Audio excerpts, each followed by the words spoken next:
Alrighty guys, this is Alan recording another comprehensive Magic the Gathering Arena Draft video. It has been a long time. I've been a little bit busy in real life, but I think it's time for us to get back in the draft. It's currently March 1st, 2021, so the new season has started. The ranks have resetted, so it should be pretty fun climbing up to Mythic. Now, that being said, I don't have 1,500 gems for Premier Draft call time, but with 5k gold, I think we can do a quick draft Theros Beyond Death. And I do like this draft set a lot, and with bots, we should have enough time to kind of go over our picks. And then once we get enough gems, I believe it's either 6 or 7 wins. Let me check. So I just need 750, so I guess 6 or 7 would amount to the 1,500 I need. And then we will start doing more call time drafts, since that's the most current set, and it's also a pretty decent draft set as well.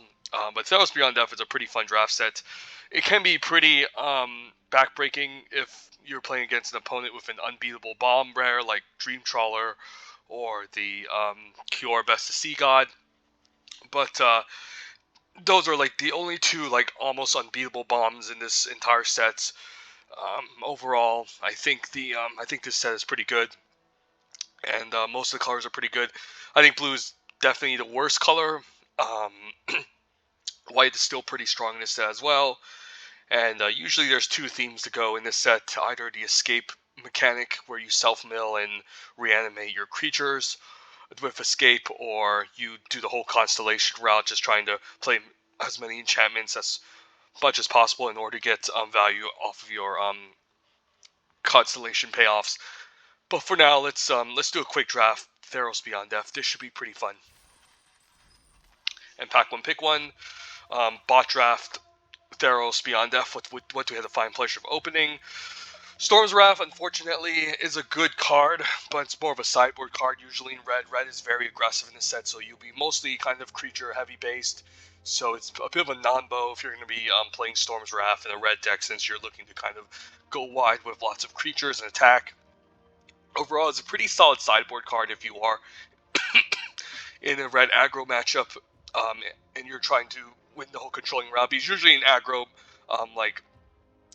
matchups, typically speaking, there's two ways to win. You can either out aggro your opponents or out control your opponent. If you're both playing aggro, and Storm's Wrath can maybe set you up nice against opposing aggro decks by having a much more slower grinding control matchup. That being said, red aggro is not typically what you want to do in this set, since it's very since there's a lot of escape creatures that can come back, a lot of cheap removal spells that common, and sweepers like Storm's Wrath in this set. There's not too many sweepers outside Storm's Wrath and the Shatter the Sky, however, but typically speaking, aggro isn't very good in this matchup. I mean, this set. It's definitely possible, but not easy, and even Storm's Wrath is not that great, since again escape creatures can just come back from your graveyard, so not a very good rare in my opinion, but serviceable. But look at the uncommons. I'm a big fan. Do Drag to the Underworld, even at 4 mana, instant speed, destroy target creature is great, and black is by far the best color in Theros Beyond Death, and definitely has the best commons and uncommons, and has a lot of great utility removal and threats. So I think it's just an easy drag to the Underworld. Looking at the commons, I think it's a choice between Heliod's Pilgrim and maybe Final Flare. I would probably still take Heliod's Pilgrim, since there's some powerful enchantments you can definitely search up. I mean, auras in the set that you can definitely search up, like Dreadful Apathy, maybe Staggering Insight, Commanding Presence. If you're trying to do the whole Flyers game plan, you can search up Mara's Grasp, etc. But yeah, drag is just an easy first pick. And yeah, if drag wasn't in this pack, it would probably be between the Pilgrim and the Storm's Wrath.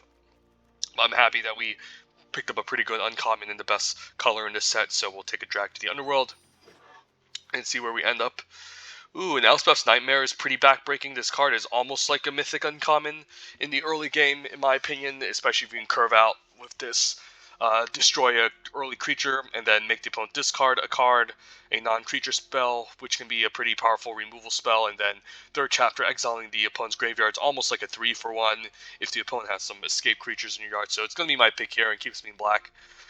Outside of that, at common, nothing too exciting. I guess a Kyle Bleepus can be a fine top-end black removal spell slash creature.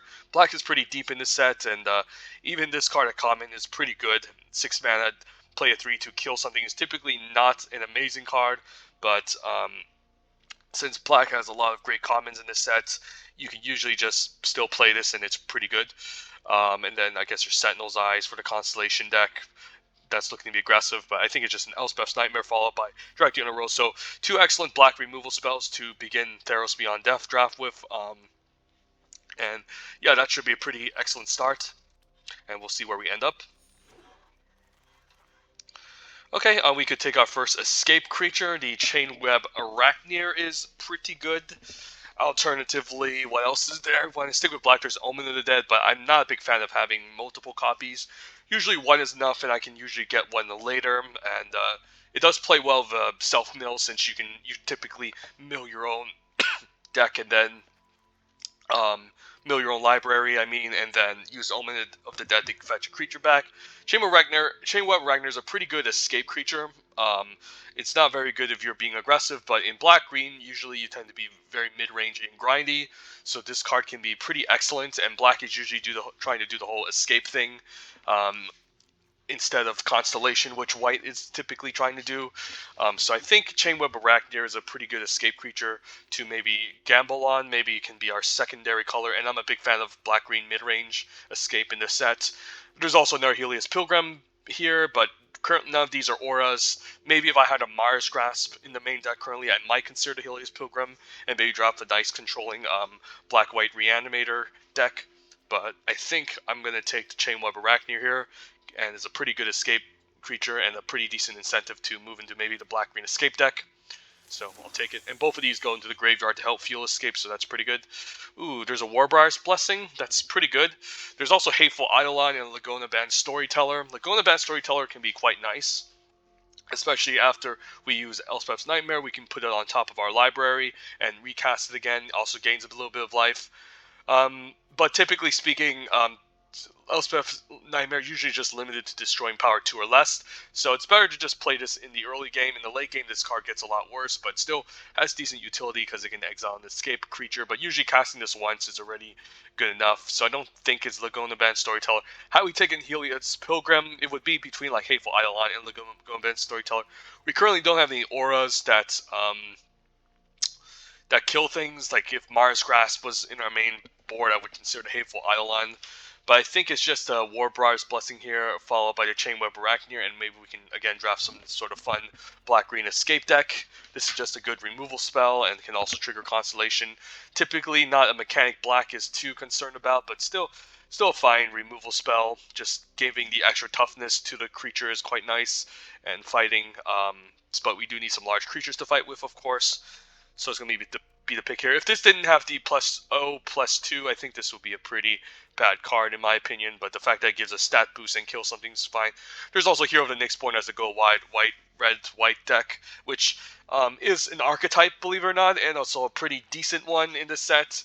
Typically people try to stray away from aggro again in this set, since there's again escape creatures that can keep coming back and good removal spell icons, but it's definitely possible to like go red-white, go wide with the whole Wrapped in Flames combo. But I think here it's just Warbriar's Blessing. Otherwise, Hateful Eidolon would be my pick if I pick up more Mars Grasp. But I think Warbriar's Blessing is a lot safer, keeps us in the black-green deck. Here I could take the Helios Pilgrim. There's also Hydra's Growth. It's better with tokens, however. It's not very good unless you're playing tokens, since it's kind of usually an all-in card and you can just get 2 for 1. But it's still pretty decent, I think. And even if we get 2 for 1, it goes into the graveyard to help fuel our escape deck. Alternatively, there's Omen of the Hunt, which can allow splashing, but I'm not a big fan of splashing in black, because usually in black you're trying to self-mill, and if you end up self-milling yourself, you can sometimes mill the card you're splashing for, or the land that you are trying to search up. So I don't think it's Omen of the Hunt. It's between the Pilgrim and Hydra's Growth here. I think Aspect of Lamprey is also pretty decent. Yeah, I don't hate Hydra's Growth. Like, it can be fine. I don't think it's amazing unless I'm in white-green, where you're looking to play, like, multiple Omen of the Suns. I mean, I could also just gamble on the Helios Pilgrim, to be honest. maybe if I need to abandon black in search of the Warbriar's Blessing, it could be okay. But both of these black cards are pretty strong, so I don't know if I want to stray away from black. Let's just take the Hydra's Growth. Like, I think it has a decent amount of upside, and if we can enchant this onto a small creature, it can be okay. But we'll see. Here, this pack is not exciting. Yeah, it's pretty bad. Maybe I can just take a Nyxborn Marauder in case I pick up more black devotion cards that can synergize with like Drag to the Underworld, Blef, Catoblepus, or the Grey Merchant of Asphodel. There's also Nylea's Forerunner, but it plays better with larger creatures, which there's a couple in this set. And it also plays well the Hydra's Growth, but again, Hydra's Growth is kind of an all-in type of game plan. I think I'll take the Marauder because it provides us a bit of black devotion. Other than that, like the best common is like Flicker of Fate. Had we taken Oselia's Pilgrim, it would have been still fine, but I think I'll take a Nyxborn Marauder here. And we're still seeing some late white cards. Alseid is quite good. Sunmane Pegasus is a good flyer. There's also Soul Reaper and Mogus, which I guess could also be pretty fine here. Yeah, we're seeing some pretty late white cards. I mean, we could transition into like green-white Constellation or black-white, which I haven't drafted a ton of. But the Soul Reaper can still keep us in black, and it's nice to have a decent sacrifice outlet. In case the opponent tries to exile one of our creatures, we can just sacrifice in response, put it into the graveyard. So I'm not going to give up on black just yet. Both these white cards are pretty good, though. But hopefully we'll just end up drafting black, green. None of these cards are amazing. There's a Nylea's Huntmaster, which is kind of filler in black-green. To be honest, it's better if you have a lot more green devotion. Typically speaking, there's the, the Voracious Typhon, which is a better 4/4. There's also Nexus Warden, which is also okay. If we need defense against fly. I could just speculate on red. I'm a big fan of black-red sacrifice in the set, and Portent of Betrayal can be quite nice. The green cards are okay too. Like, I don't mind Nexus Wardens. It's a good defensive creature. And I would probably still take it over Nylea's Huntmaster in this type of deck, but I could speculate on the Portent in case green isn't looking too good. Red didn't seem too open, but I think Portent is pretty strong in a black-red sacrifice deck, so I think I'll take it here.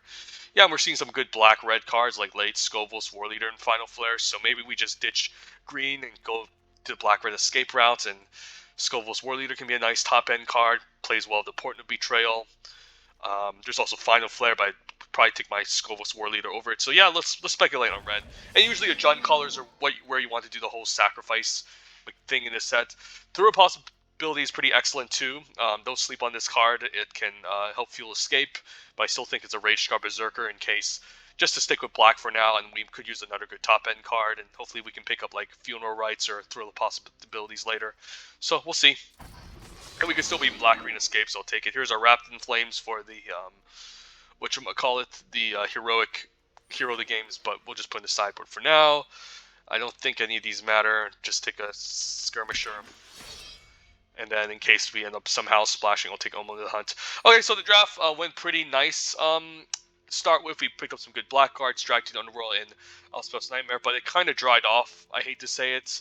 Overall, the signals show that white and green are the most open colors in Pack 1, but I still think we're going to stick with black as our primary core since it's the most powerful color in the set. We have enough powerful playables. We just want to stick with black as our primary and just pivot between green or red, or if we open up a broken like blue or white card, we can still transition, so we'll see. Okay, Timurid's pretty good. There's also Dreadful Apathy. I guess at common there's also Legion Caryatid, which is also pretty good if you have some 4 power. It's quite nice, and a good mana dork. But I think it's just Timurid to keep ourselves in black. It's nice to have a 2-drop that can gain us a bit of life and also disrupt opposing escape decks, graveyards. So this card is quite good. Alternatively, it also provides black devotion. Also need to keep that in mind for drag. Alternatively, Omen of the Dead is okay. Could use the Funeral Rites if I pick up more escape creatures, but Timurid is quite good here, so happy to see that here. And Voracious Typhon is excellent. There's also our Funeral Rites here, but I'm not going to take it over Voracious Typhon. Definitely a premier green common. I would probably still take Warbriar's Blessing over Typhon, if I had a chance between both of them, and I had to choose one of them first, I would probably take Warbriar's Blessing. But because you don't really want multiple copies of Racious Typhon too much, usually one is fine since you can always escape it later, whereas multiple copies of Warbriar's Blessing is a lot more useful. But yeah, I'll take a Voracious Typhon here. I'm hoping I can maybe wheel Funeral Rites, and this deck would be pretty awesome, but we'll take a Typhon as an excellent green escape card. Do we have enough auras to leverage the Hateful Eidolon? I guess it's time to pick up our Funeral Rites, so that can be fine. We have to also see some pretty decent red cards. Dreamstalker Manticore is pretty good, even outside the blue-red flash deck. Sometimes if you're playing multiple instances, this can maybe ping something, and that's great. But we don't have a lot of instances currently outside of drag to Underworld, so it's not going to be fantastic. Hateful Eidolon, again, best if we have more like aura-based removal. We do have some auras that enchant our own creatures that can gain a bit of value. So I like Hydra's Growth on the Hateful Eidolon, but outside that, I think this card needs a lot more work to get going. The Funeral Rites just help us fuel escape, can give us a bit of card advantage, and if we mill our Arachne or the Voracious Typhon, that's great. So I'm going to put red to the side for now. But there's also like a Final Flare pretty late, so red could also be open. Cling to Dust could also be main deckable. Since it never gets blanked, it's a nice way to deal with opposing escape creatures, gain us some life. But I think the Funeral Rites is more important if we're trying to go black here. And we do see some excellent green cards. Renata is excellent. There's also Destiny Spinner for the enchantments deck. The black cards are okay, but I already have a Soul Reaper, no amazing red cards. So I think it's between these two. How good is Destiny Spinner? So let's take out the red cards here. How many enchantments do we have? We have the Nyx Marauder, which we could end up cutting or not, depending on how many more Black Devotion payoffs we pick up, so it's not even a guarantee. Freebirds in the deck. Elspeth Nightmare usually will just go to the graveyard anyways, so it's not really, I wouldn't really consider it a permanent enchantment permanent for Destiny Spinner. There's also Timret. I guess there's also Warbriar's Blessing and Hydra's Growth. I mean, for curve considerations, maybe we just take the Destiny Spinner. It's kind of an anti-blue card, so like blue gets worse in the set too due to cards like Destiny Spinner, since Destiny Spinner just makes sure all of our creatures become uncounterable, and the activation ability can be pretty nice. Alternatively, we could take Renata here, but it's double green, which is not the easiest to cast. It's a pretty good green uncommon, have to admit, but I think we'll still take the Destiny Spinner just to fill out the curve as a good 2-drop in. There's a chance we could still end up like having multiple enchantment creatures to fuel this, so it seems okay here. So I think I'll take it over Renata, but it's questionable. Could just take my Discordant Piper as a fine 2-drop. And if we have more sack outlets, this can be quite nice, especially the Soul Reaper and like Lampads we can pick up later. Helios Pilgrim, another good common. And this is like the 5th copy or 4th that I've seen, but overall it just doesn't have any great synergy. Wings of Hubris could also be main deckable to give us a bit of evasion, since usually green-black tend to end up in board stalls, but I'm hoping I can pick up one later. Let's just take a Discord Piper, fill out our 2-drop department, and I can actually main deck a Return to Nature here. There's another Rage Scar, also another Piper. There's also another Scovos War Leader, but I don't think we're going to be in black-red here. We just didn't see any like Iroh's Blessing or Omen of the Forges to warrant this. It seems like green is a lot more open. Yeah, I could just take our first copy of Return to Nature. Like, I don't really. I mean, like a second Rage Scar would be fine, but we can hopefully pick up more top end later. Scorn Piper is okay, but we don't have that many sack outlets yet, I guess, but we might not get any amazing sack outlets later, so I like the Return to Nature, and there's some pretty key enchantment creatures that you can kill, and I do like Willowhaven here, can help us ramp, and in the late game make a 2-2. Also can help fuel escape, since it does end up in the graveyard. It's another enchantment for the Destiny Spinner, so seems like the pick here, and we keep seeing these late Final Flares important, so red-black would have also been a thing, but again, I think if we ended up in red-black, we would have at least like double Scovos War Leader for these port betrayals to maybe steal and sack things with, but green seems relatively open to the Wolf Willowhaven, so I'll take it here. So I'm hoping, another Chainweb Ragnar. Typically speaking, escape decks don't want too many escape creatures, because it is, as you can see, it's quite it takes a lot to help fuel the escape cards, since exiling 4 cards is not the easiest. So as long as we pick up more self mills, fine. I might just play 1 copy of Chainweb Arachnier, but it's definitely a pretty late Arachneer. Good sign green is open. This is a very good card, but I would probably still play just one copy of Arachneer, one Voracious type, and then maybe like a Loathsome Chimera on 3 if we pick one up. But for now, I'll just put it on the sideboard. Here, a Legion Caryatid looks excellent. There's also Wings of Hubert, so I'm not taking over to Caryatid. Just helps us ramp. And we also help us splash, but again, I'm not a big fan of splashing in escape decks. We currently don't have a lot of self-mill, though, but we could pick up more Funeral Rites later, and that would be amazing. But the Legion Caryatid is a really good 2-drop. So love seeing this late, and we'll take our Wings now. It can help us break board stalls if we end up, just... Because, as you can see, we don't have any evasion in black-green, and, like, the only flying creature at common in green-black is pretty bad. It's the 3-mana 2/1 that exiles a card, Scavenging Harpy, I think. It's pretty bad. So, as long as we can equip, like, a big, beefy creature to Wings of Hubris, that can be quite nice. So, happy seeing this late. And then, well, I guess we'll take a late Final Flare. I don't think... Ooh, there's a late Cling to Dust. Never mind. This card is quite decent. Since it can deal with opposing escape creatures. And then, if not, we can always use this to draw a card. And also, like, get rid of a card to maybe slow down the opponent's escape decks. But it also takes... Exile 5 is also not easy, but I don't think we're taking Final Flare or Grim Physician. They're just pretty marginal. Take a Cling to Dust, put in the sideboard. And Nexus Warden, excellent, nice 3-drop for the deck. Since green tends to be weak to flyers, this can be a nice defensive creature to help us stall, and then maybe win with some late game escape creatures and bombs. So I do like the Nexus Wardens here, and I'll take the uncommon for the Vault. Okay, I guess we're in the black-green escape deck. Green looks relatively open. Black doesn't look as open, but it can still be a fine, like, secondary color since we have some powerful black cards. But I'm hoping we can maybe pick up as many black cards as possible in the next pack to leverage this deck, so we'll see. Ooh, yeah, this card is amazing. Yeah, this is the first pick. Basically, make a 4/4 and then draw 2 cards. Seems excellent. So the more 4 power, the better. But, you know, we don't currently have any 4 power, but this can be an argument to keep the Nyxborn Marauder. But this is the best card in the pack. Second best card, I mean, like, this pack is not even that great. I don't know why it would take. It was pack 1, pick 1, and we didn't have Iroha's games. Like, this is fine in an aggressive deck. This can be better in a more defensive deck. This is a medium, decent 4-drop. Omen the Sea. Good card draw, but blue is pretty bad in this set unless you open up a bomb rare. But easy Irohan games. Ooh, and the Acolytes of Affliction are signpost uncommon. There's also a Warbriar's Blessing, which could actually just be the pick here, honestly. Because we're kind of lacking removal. I guess in terms of removal, we do have the Drag to the Underworld and the Elspeth's Nightmare, as well as a Warbriar's Blessing already, and maybe Return to Nature. So I guess our removal department isn't that bad, but it's also can give us some good utility.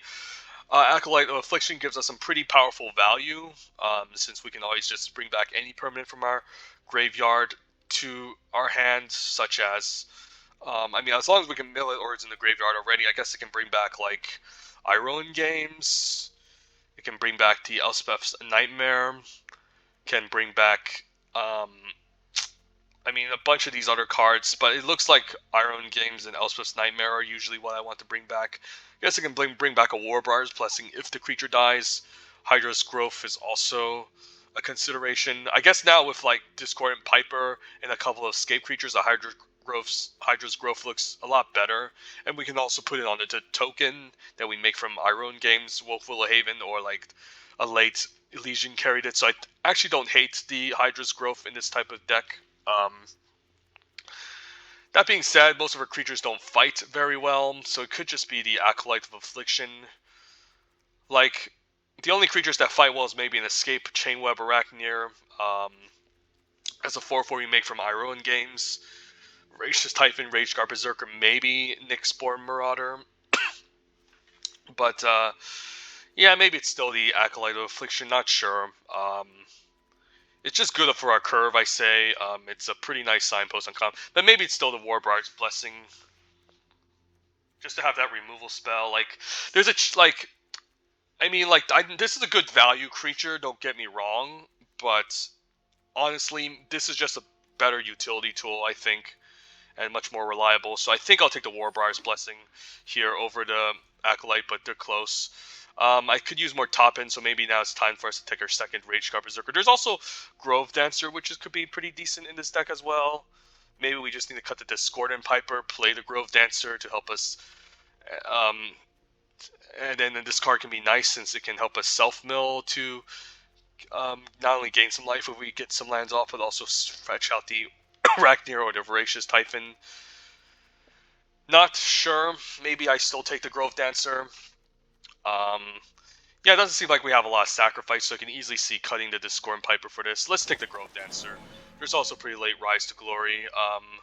Okay, could just take a Underworld Charger, but again, we don't have too much escape going on. Binding of Titans can be hit or miss. Sometimes it's good if you can play this early and exile 2 cards from the opponent's graveyard and also help fuel escape, but it can also help fuel the opponent's escape. I mean, I'm not even sure if we need this, to be honest. Like, we don't even have that much escape cards. How about Nyx's Herald's okay. Like, it plays pretty good, like, the Warbriar's Blessing, Hydra's Growth. Can be a fine filler 3-drop that I don't actually hate. Or we can just take the Underworld Charger anyways. Better in a much more aggressive deck, but could be fine. And we have a bunch of stuff that goes into the yard, so I could consider this. But I could also consider the binding, because again, we're lacking some ways to self-mill. But I also don't want to play against an opposing escape deck and have this like help them out, so it might not be that necessary. Nyx's Herald's alright. It has synergy with the Destiny Spinner. I mean, this is also alright, but I don't know how many cards we want to eat up into the graveyard, because like if you have too many escape cards, it's not great. Let's just take the Nyx's Herald. I think it could be okay. And then I don't really want to play a second Soul Reaper. Guess I'll dig a random Nyxborn Colossus, so this might not make the cut. Ooh, Caloblebus can be nice. Actually, there's a Loathsome Chimera, never mind. Okay, so yeah, I guess we'll have enough escape creatures in this deck now. Blight Breath could also be fine, but it's more of just like a expensive removal spell, and it makes us want to play the Nyxborn Marauder, which I'm not even sure if I want to play. The Loathsome Chimera is quite excellent. And I guess we'll take our Lampad now as maybe a fine finisher for the deck. There's also Caloblebus, but we're not that heavy in the Black Devotion unless we play like the Nyxborn Marauder. We only have Timoret that helps, but we're not like super heavy black. We're more heavy green more than anything else. So I think I'll take the Lampad, can help us close out the game, and then maybe we play the Huntmaster here as a more top-end card. Don't think I'm playing double Nyxborn Colossus. The Moss Viper could be fine with the Warbriar's Blessing, actually, so we can consider that. Don't think I'm playing any of this. Okay, so the deck seems fine. We are missing ways to self-mill to enable our escape cards, but there's a bunch of stuff that ends up in the graveyard anyways to help us enable escape. So let's see. Overall, the deck is lacking some top end, but could still be okay. I think I like the Wings of Hubris since we don't have a lot of evasion. I could just cut the Discordant Piper, although the Discordant Piper now looks better with Lampad and the Soul Reaper of Mogus, so I could consider it. So now what? I like the Arachnir. The Discordant Piper looks fine now with Lampad and Soul Reaper. Lampad's definitely staying. Destiny Spinner's definitely staying. Legion Carried is fine. Return to Nature. We don't have much removal, but it could be okay still. Main decking 1 copy. Skull of Grove Dancer, I guess, is a nice way to self-mill, so I don't actually mind having this in the deck, since, again, we're lacking ways to self-mill. I like the double copy Warbriar's Blessing, Wolf Willowhaven. We don't have too many stuff to ramp into, so I could see it's being cut, but could also help fuel escape, which I do like. I like all these 3s. Hydra's Growth. I guess since we don't have a lot of top end, it can be nice to maybe enchant a small creature and use this to maybe like make a large creature to help us win the game. Nexus Warden could also be cuttable. Like, I know it can gain us some life, but we don't have a lot of top end to help us close out the game, so it's kind of just a 3-mana 1/4 that just gains us a bit of life and protects us from flyers, which I don't even think we need, honestly, now that we have the Wings and the Chain Web. So it can easily be the cut here. Yeah, I could see myself cutting the Nexus Wardens, but then what would we throw in? Maybe we just throw in the Nyxborn Colossus as a fine 6/7 threat. We can play the Nyxborn Marauder as a cheaper filler creature at 4 mana. So interesting to note, Cling the Dust, we have Timret already. Nyxborn Marauder, we see more heavy green, but I can see myself playing it. Don't think we need a second copy of Chainweb Ragnar. We have enough escape creatures. Moss Weber could be good with Warbriar's Blessing, but overall, I don't think it's that impressive. We already have Return of Nature. Maybe I just do play a copy of Nyxborn Colossus, cut the Nexus Warden, just play the Hydra's Grove to maybe enchant one of our small creatures to help us maybe close out. Woeful Haven. I guess now with the Nyxborn Colossus in the library. What the hell? I thought this was already. Oh, I guess we had 41 cards. I don't know. I feel like we need some top end. Like, I think this Nyxborn Colossus can make it. And now the Elysian Carry that in the Woeful Haven looks a lot better. Now with this card at the top end. Maybe we just don't need the Nyx Herald. Maybe we just cut Hydra's Growth. Like, it's kind of slow. But it could be a fine win condition in this type of deck. 14 creatures. Maybe we just don't need it. I mean, like, this is fine, but, like, we can always escape the Typhon, escape the Loathsome Chimera, escape Chainweb Arachne in the late game, so we probably don't need, like, a chunky creature like this. And we can run, like, 17 lands, something like this, and then, like, our finishers can be the escape Voracious Typhon, Chimera, and Chainweb Arachne in the late game, as opposed to, like, some big, large creature we can just ramp into. So I don't actually hate this. Yeah, it seems fine. Like, the only card would concern a sideboard is maybe Colossus or maybe Nexus Wardens. This is better than, like, green-white. It's only playable in green-white. This card's pretty bad. And I don't think I need a second Arachneer. Nyxborn Marauder is just very clunky 4 mana, 4/3 that doesn't have too much synergy. Yeah, I think this is a deck, and I think it's 17 lands. And slightly favoring green, so 9/8 seems pretty good. And then hopefully we can pick up, like, our Grove Dancers and Funeral Rites to help us fuel escape, because I don't really want to flood out in this type of deck. Like, we don't have too many mana sinks, so we could easily flood. But if we're going to go 16 lands, what will we incorporate? Like, maybe Cling the Dust? But it doesn't seem that great, because there's another escape card that takes a lot to fuel escape. These cards are fine. Like, this is better in a sideboard matchup against a hyper-aggressive deck. Yeah, I don't think we need to go 16 lands here. Let's just keep it like this, see how it goes.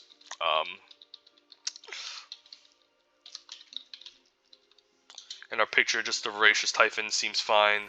And again, we're slightly skewed towards green, so 9/8 seems fine. I think I need 8 black sources to play some of our double black spells. But I could see the argument of just going 7, maybe.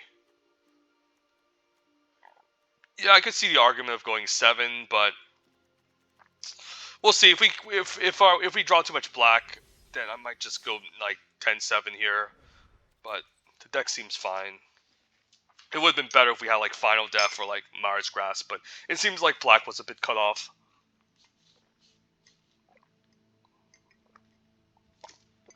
Overall, yeah, black-green was still probably the place to be. Green was definitely the most open color from the looks of it. The rest of the other colors, I mean, like, white-green just didn't look amazing at all.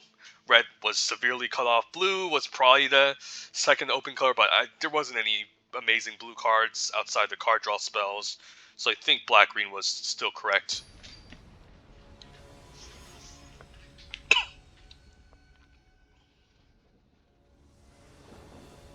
But now I'm happy taking that late Loathsome Chimera, since the Underworld Charger would have just cut. So now the Nyxborn Herald seems better in this type of deck. Opening hand, 2-drop, 3-drop, 4-drop seems okay. And we also have our black mana, so And our triple green. And I do like the Wings of Hubris in this deck too, because again, we can end up in a board stall. The opponent could have some annoying Death Touch creatures. So how does this work? If I put the Discord Piper in front of this, I guess the triggers will both happen at the same time, but the Death trigger will be on the stack, so he won't be able to kill my goat. But yeah, so I could just block with the Discord Piper onto this next turn. Because even if I block this in the future with another creature, he just kills the Discord Piper. So I could just get rid of this right away. Opponent's also playing Black Green Deck. Never mind. I guess now the Discord Piper can hold off the 2/2, which seems fine. Ooh, Elspeth's Nightmare. Okay. I think I'll cast that to the next turn, but I'll definitely block the 2/2, not the 1/1 here. I could just trade here too, and then just cast Nightmare on the Grove Dancer.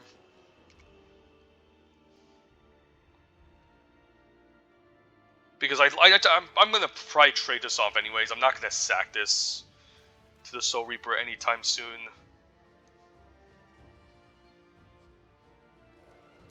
Maybe a block. I'm not sure. Don't want to take the extra damage. Like the block here actually isn't that bad, because again I do have Nightmare to follow up. But I guess if he plays another like 2/2, I'd rather just have this behind on defense. So I guess I'll take one still. It's not, the 1 damage is pretty marginal. And I can always block this later. I guess I'll... The earlier the Nightmare, the better. Like, I do like the Reaper, but the earlier, the better. Just get this out right away so then I can snipe his hand. Because he could be holding on to, like, a Final Death. If I give him more times to cast Final Death, it's not very good. I guess he's trying to find his splash color here. Yeah, and I can trade 2 for 1 here, I think. So I think attacking is okay. I should be able to win this race if he's training 1 and I'm attacking for 2. And this will die anyway, so I don't really care. So I'm hoping he just blows his Final Death here, because I'll snipe it anyways. But just the earlier the better. Okay, just doing this. So now a trade here isn't that bad. Underworld Charger. Ooh, he got his... I do want to kill this, maybe, to exile it. Ooh, okay, Rage Scar Berserker. That sucks. Yeah, it would be nice to maybe trade this off and kill this. So I could just play the Nylea's Huntmaster, but he can always keep this back. I guess he can always make it indestructible as well, so I guess he managed to dodge a bullet here. If I fight this, he's just going to kill it, so I think we just play the Huntmaster. And then I'll just pump this up and say go. Because I do want to maybe trade here. But I'll trade for the 3/3 if he does attack with it, so I can exile it. He does get a 5/4. I guess I don't want that to happen. So he's going to make this indestructible. Oh, is he making a Grim Physician indestructible? I'm not sure if that's correct. Yeah, I guess I'll trade here. This is a pretty good trade. I can always just double block the Rage Scar Berserker. Because like, even if I fight this off, I guess I can always fight this off instead. But this is a pretty good like way to get rid of the Underworld Charger here in the future. I can always just take 6. And fight this. I mean, getting rid of this is nice, but then like this 5/4 is going to be a problem, so I think I'm supposed to take 6 here.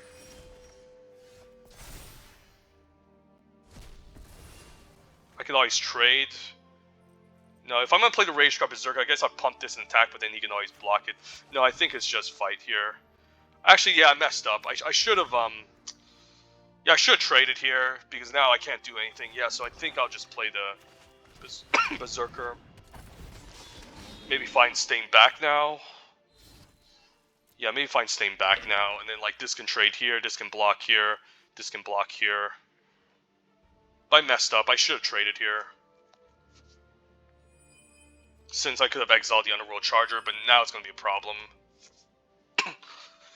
Should have thought about my math, since this could have fought the 5/4 anyways. I mean, with 2 for 1, I mean, now I'm in a terrible shape. I shouldn't even have... I should have just traded here. But now I'm definitely trading for the Rage Scar Berserker. Yeah, I'm in trouble. This is not looking good.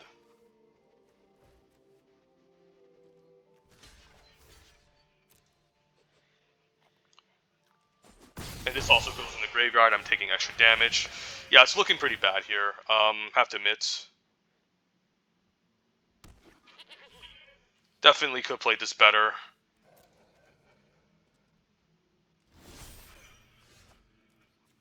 So now I guess we fight the 3/3. Or I can chump and then...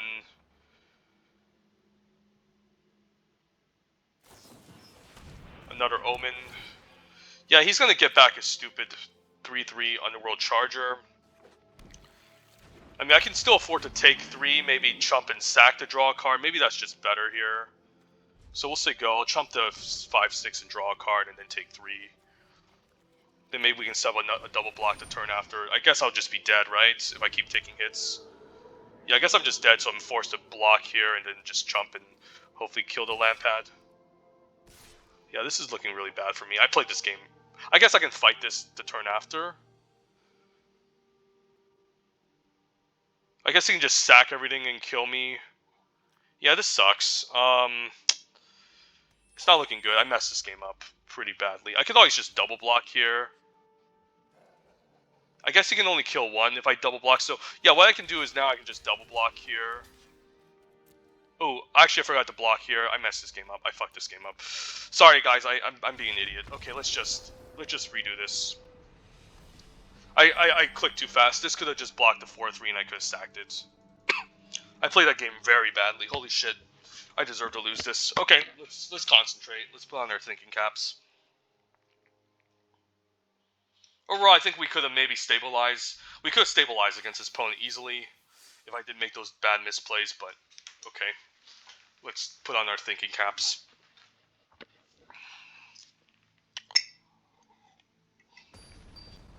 This first game was so bad. It should have been... I should have just not even...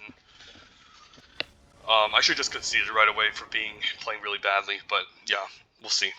Opening hand, okay. 2-drop, 3-drop, this seems good. So kind of like the... And we have our black mana, so this is a good keep. We can also self-mill with Scholar later to put the Chimera into the graveyard.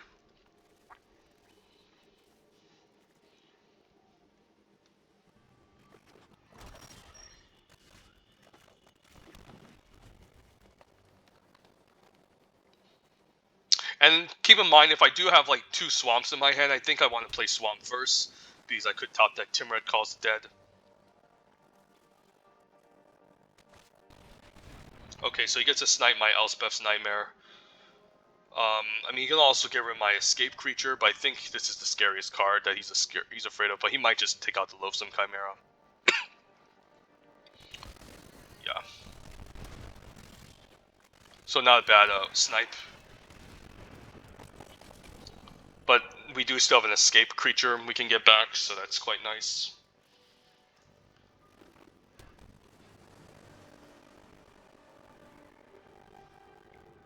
Is he gonna kill this? I'm happy if he kills a 2/2 with like Mars Grasp. So you could have Ashiok here. In a blue-black control deck. I could actually see, like, he could have Deny Divine, and I don't want my escape creature to get countered, so I might just play Nyx Herald. If he counters this, is fine if this resolves and makes a 3/3. So I'm actually fine with this. Yeah, I get Deny Divine. So, don't want exiling my escape creature, so I think this is fine. I could have also baited out with a Soul Reaper, but I think that it would have applied a little bit more pressure. And the Nyx Herald's not, like, going to be super amazing in this deck. Okay, now I guess I'll play the Nylea's Huntmaster just to curve. You could have a second counter spell, but then he's just gonna be playing a reactive game. Yeah, he had 2 of them, so alright. Opponent's playing a decent control matchup, but at least I didn't get my escape creatures exiled. Exploring Seaguard is a problem. Yeah, that card's a problem. I think I play the Caryatid first, and then I can self-mill with Skola. I don't know. I just need the extra mana, maybe to double spell eventually. But he has some pretty decent cards that exile escape creatures, so glad that I just played out my creatures here and got these 2 exiled instead. Glimpse to draw. Next turn I can play everything out. I think I need to kill this. Typhon is quite good. I could, yeah, I guess Typhon double spelling. I think I need to kill this. The question is, what do I play? I could play Chimera fights. I mean, Chimera with Soul Reaper is a better combo, right? I think I play the Typhon and fight this. Not sure. He could also have like a Final Death against the Typhon, which is a lot worse. So the Typhon is going to be a better card to keep. And I'd rather maybe just have this get exiled. Or I can fight with another creature. I think I need to kill this.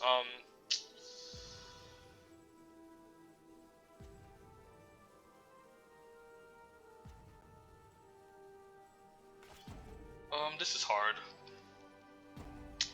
I'll play around Final Death. Let's get this Chimera out.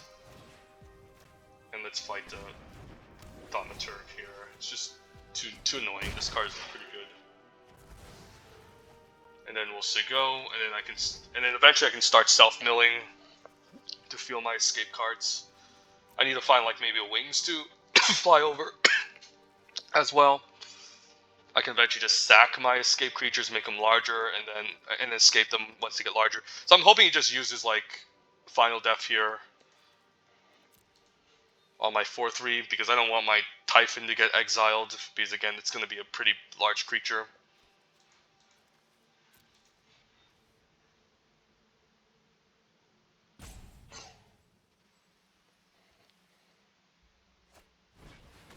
Lampad, okay, that's fine. I don't really. Devour is going to be a problem.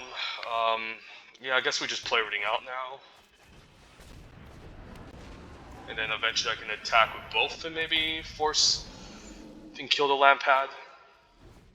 He can also just start self-milling. It also feels his glimpse of freedom and start attacking for 3. So it's going to be a problem, so I definitely need to maybe start attacking. Although now he does have a Show Kraken. I guess I'll Filmer Rights now, just to maybe dig towards some action. Ooh, Wings of Hubris. Yeah, that's kind of the win condition we kind of need in this type of deck. So I don't hate just playing this out. And then, yeah, we'll equip the Typhon, attack for 4.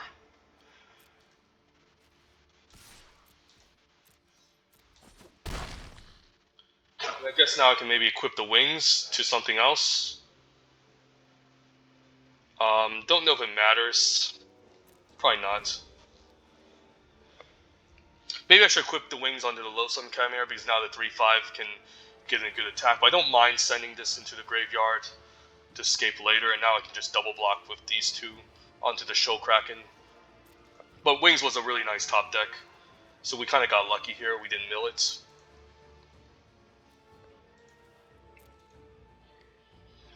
And now he can start triggering Constellation. Okay, now I guess the Loathsome Chimera is better on defense now, since now this can trade for the Venomous Hierophant.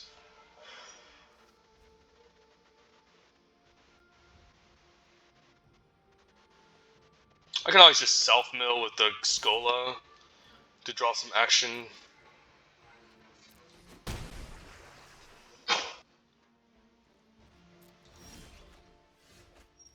Piper isn't bad.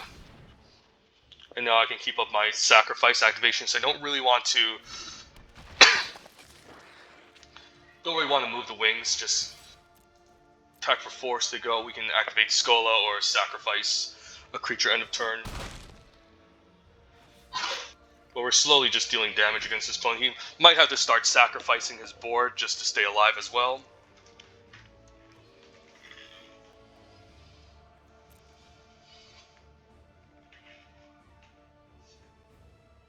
And I guess the Soul Reaper activation also prevents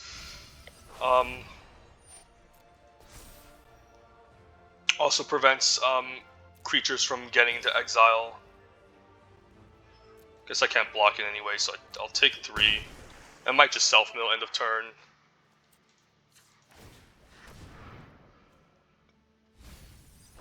Gain some life. And yeah, I don't think I need to sack anything. Gotta keep him. I might need to keep him mad for the stack activation in case he picks up like a final death, but gaining 2 here is pretty nice. And Timber Calls the Dead can exile the Glimpse of Freedom, so that's nice too. Let's get rid of stupid Glimpse.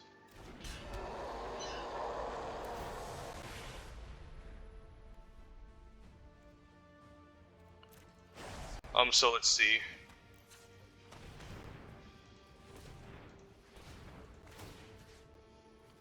Glimpse can go, and then I guess if we can bring a creature back, we don't want to see the Thaumaturg.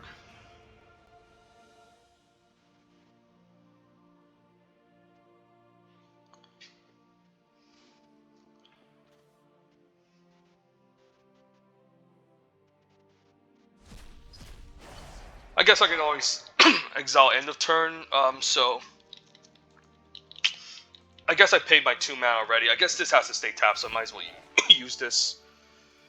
Yeah, let's gain some life. I can get rid of, yeah, some of these dumb cards from the opponent. But now I won't be able to have the,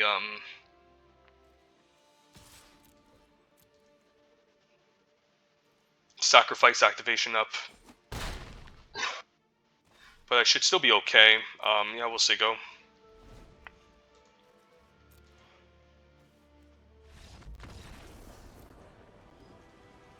So kind of got lucky there. We top decked the wings.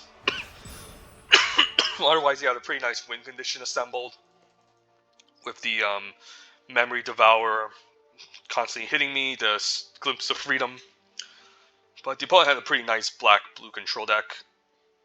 Although, again, Blue's typically not my favorite because, again, there's just not a lot of good escape cards at blue at common, so self-milling usually isn't amazing unless you pick up, like, Glimpse of Freedom.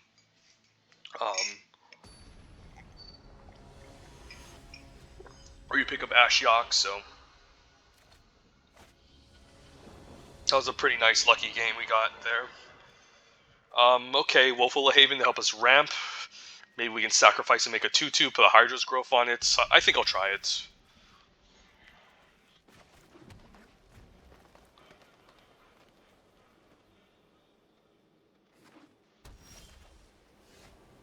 You can just play Lampad, but I think the ramp is more important. Since we could double spell and sack this earlier. Yeah, I guess I can now... Do I want Timuret first? Maybe Lampad's better. If he has a removal spell, I'd rather have the Lampad die over to Timuret. Although, in white-green, there isn't a lot of escape going on. So it's not that amazing. I could kill this. Ooh, but Loathsome Chimera can attack into it. So how about we do this? We just tap 2 for Timuret. And then we'll play the Loathsome Chimera. I don't mind offering a trade onto the 1/4. If you use Warbar Blessing, it's going to be pretty annoying. And I might just kill it with the Drag to the Underworld instead.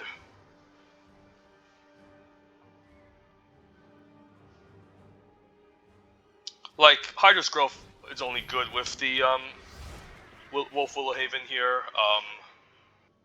I can always just cast a 2-mana Drag to the Underworld. I think I need to kill the Flyer, though.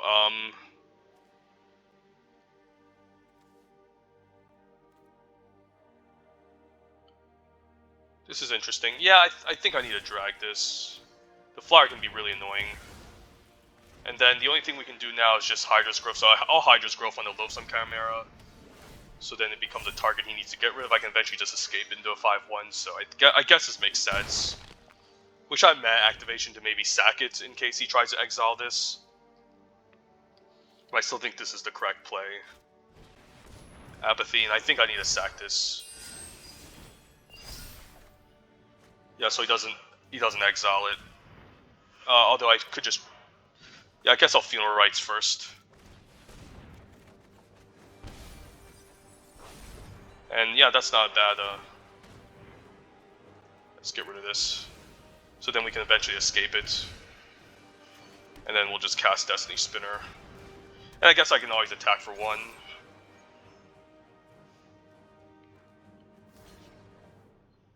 But we got rid of the Problematic Flyer at least. And I can escape this as a 5/2 now.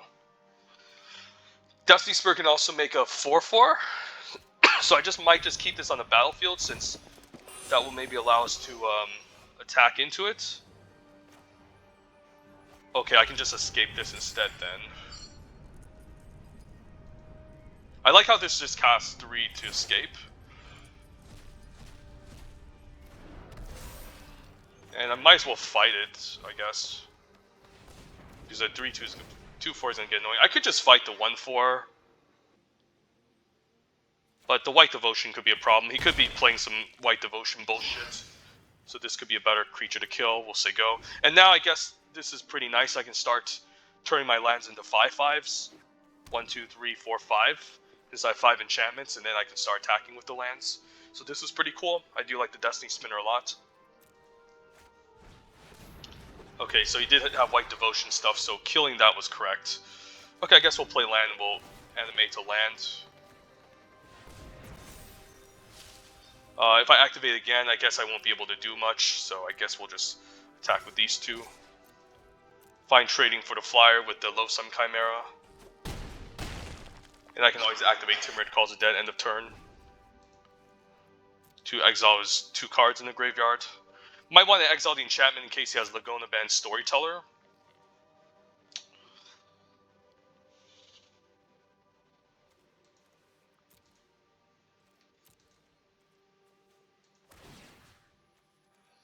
Yeah, I'll exile these 2.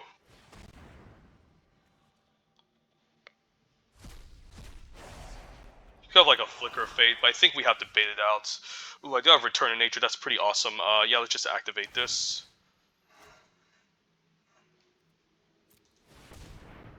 And then I can still like have Return of Nature up in the rest of my abilities, so I think we just move the combat. He can kill the if he trades for the Chimera, this will become a 4/4, but he can still attack pass into the 1/3. Yeah, I guess we'll just let this resolve. Don't really care about this. If he's chomping, that's fine. But I like killing the flyer in a 1/1, that's pretty cool. Yeah, we'll just allow this happen. And then this will shrink down to 4/4, but it's okay still. Got a pretty decent trade, and now I can start escaping it again, and then exiling the opponent's graveyard, keeping up land pad as well. Unicorn, okay, that's fine.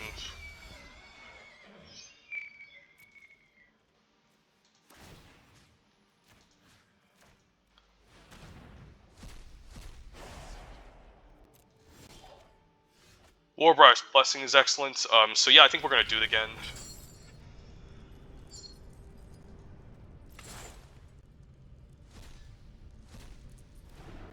I could save it though.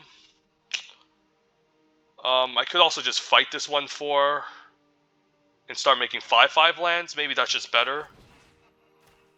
Because this is just gonna have 4 toughness. Fighting this isn't that great, so I think we fight the 1/4 here. So then he stops gaining life. I can eventually just drain him out with land pad, so we'll say go. And we can make 5/5 lands, which is pretty awesome. And attack with those as opposed to the Loathsome Chimera. So getting pretty good value. Calyx is a problem though. I will not let the threads of fate unravel any further. I guess if he exiles my Destiny Spinner onto like the Omen, I'll just kill it.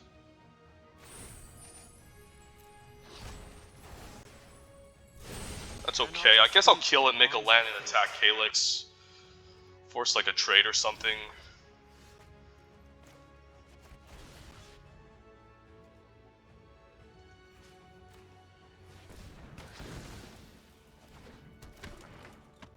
Yeah, might as well activate here.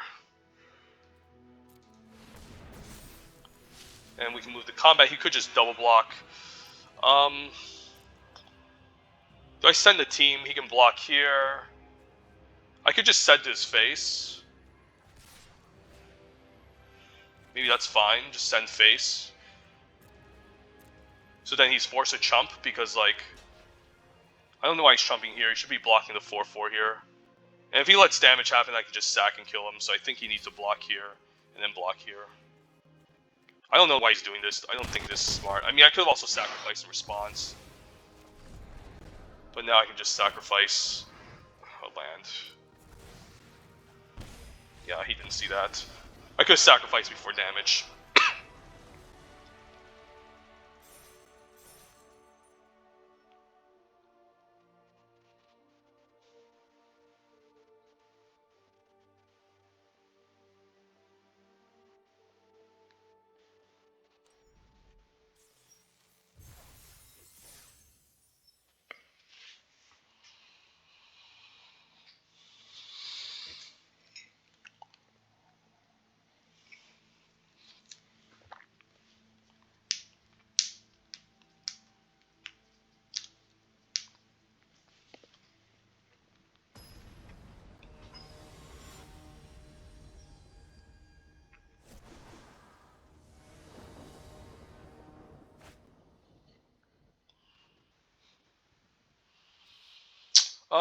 Seems okay. 1-drop, 2-drop, and then once we get our third land, we can play Chimera or Herald. We have all of our escape creatures. We just need ways to enable escape.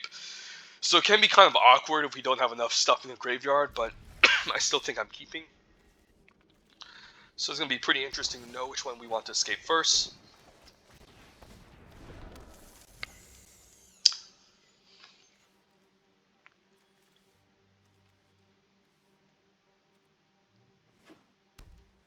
So some sort of blue-green constellation deck. Okay.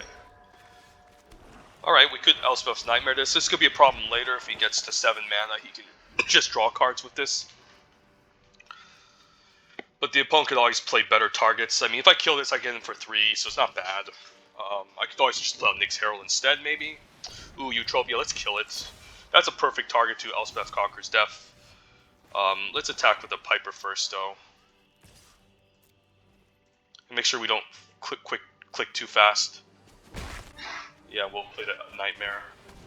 This is perfect. Holy shit. Eutropia, like, blue-green isn't a good archetype, because usually the constellation payoffs aren't amazing, but if you pick up Eutropia, blue-green is pretty good. But again, I don't like blue-green as a combination in general. Like, Eutropia is incredibly powerful, but like it can still die to Omen of the Forge at early or at Elspeth's Nightmare. So great card, but the rest of the other blue-green cards aren't amazing unless you open up Uro and Eutropia. Alright, that's fine. I mean, it's trading for 2. It's traded for the return and the Eutropia already, so it's still a 2-for-1. Wish this was green, but I think we'll just play a Swamp, and I guess I can send them both here. If there's no reason not to. Oh, now a trade. Trade is excellent. I actually don't hate to trade here. So now we get it for 1.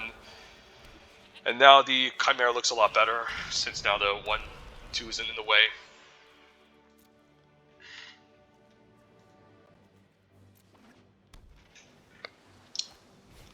Uro, that's the reason. Okay, so that's definitely a reason to be in the blue-green deck. How much does it cost to escape? I think 5 cards, right? 5, so I need to make sure he doesn't have too much in his graveyard, but for now I think we just want to apply pressure against the opponent. I don't think I Funeral Rites here. Just play Nyxborn Herald. The Nyx Herald, I mean, and start attacking. Uro's gonna be a problem, though.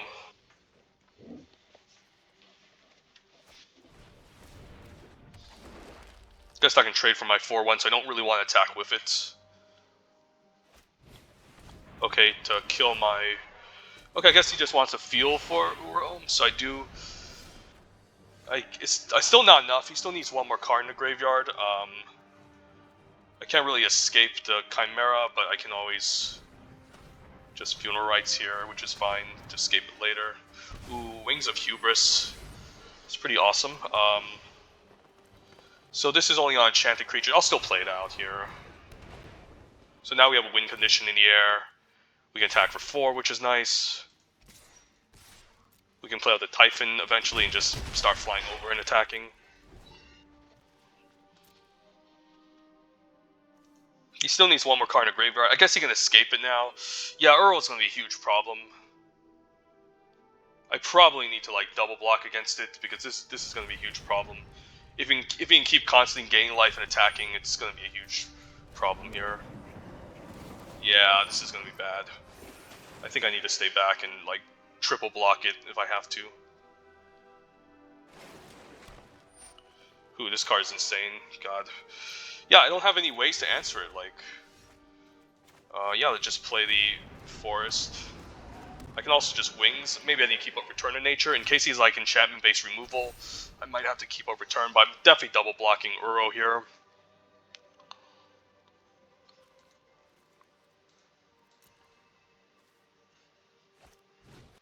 Shoal Kraken, okay. Sure. Yeah, I'm double blocking Uro. Although now, yeah, he's just gonna stay back. That's fine. I can always escape Chimera. Might just have to play Soul Reaper. Guess it costs 2 to equip. 1 to equip, actually, and I can start attacking. So I can exile 3, return Loathsome Chimera. This is going to be 5 mana. I think I need to keep up the mana for Return to Nature. So I think... yeah, I guess equipping once isn't bad, and then attacking for 3. He's like, I can't even do like a triple block here, so I think equipping once is okay. Yeah, we'll get in for 3, and we can always just double block Uro here. I definitely need to apply pressure against this opponent. This makes a more incentivized attack of Uro, I guess. But a removal spell would be pretty devastating, I have to admit. I guess I'll kill that. I guess he can tap down the Soul Reaper now. So maybe I should have kept the Nyx Herald back. If he's just passing second main and not activating the Lyre, I'm pretty happy, but now I can kill the Lyre. If he wants to tap something, we can always just untap it a turn after, so... hoping nothing here. I mean, obviously you can't counter Return Nature with Deny the Divine, so this is fine.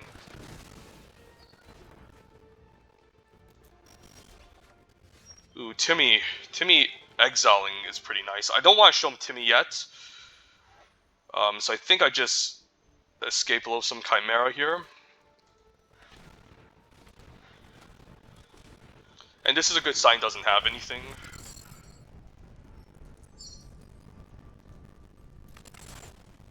And then once I can kill Uro, I can eventually just escape.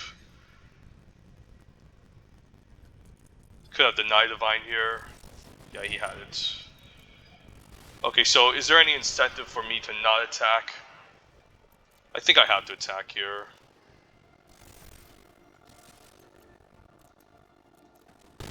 And I might as well move the Wings onto... actually no, we'll just stay going.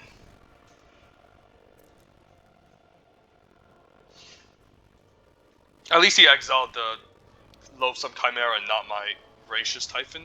But I think I need to double block this. Yeah, we have to double block it. He could have a dumb combat trick, but there's nothing I can do. I have to get rid of this shit. Alright, yeah, we have to go for it. Like, I can't imagine not double blocking. Like, it's gonna be so bad. Hopefully nothing here, but we'll see. But I can always just bring back the, okay, at least it's gone, and now I can exile it and try to win the game that way.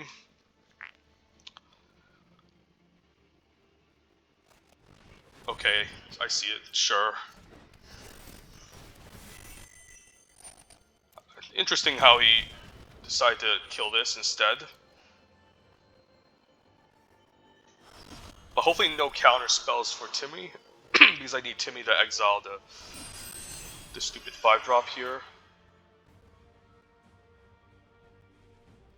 Alright, let's play Timmy. I can always equip first and just attack for 4 maybe. Guess there's no harm in that.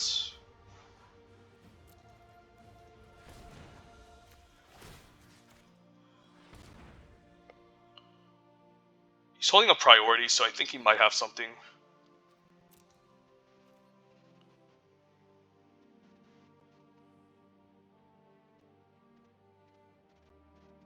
Maybe a bounce spell? I'm hoping he uses his final card here, maybe like a bounce trick. Okay, that's fine.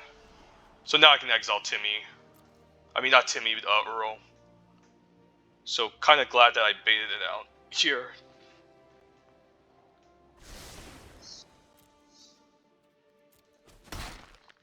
And yeah, now Timoret's exiling Uro is just gonna win me the game.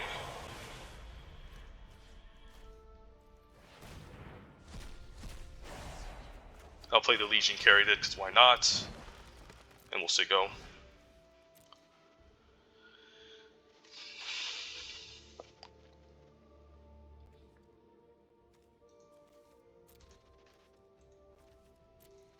But yeah, this opponent also had a pretty good deck.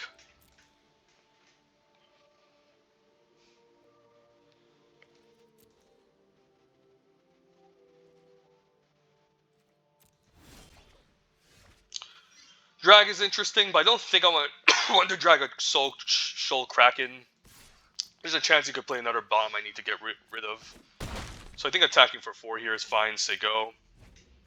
And then we can just start exiling his graveyard too. Reynad is a better target for me to kill, I think.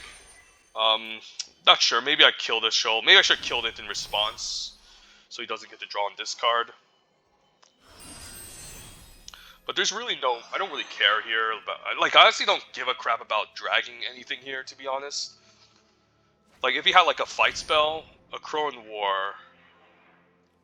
Okay, what does he want to kill here? I guess I'll kill Shoal Kraken.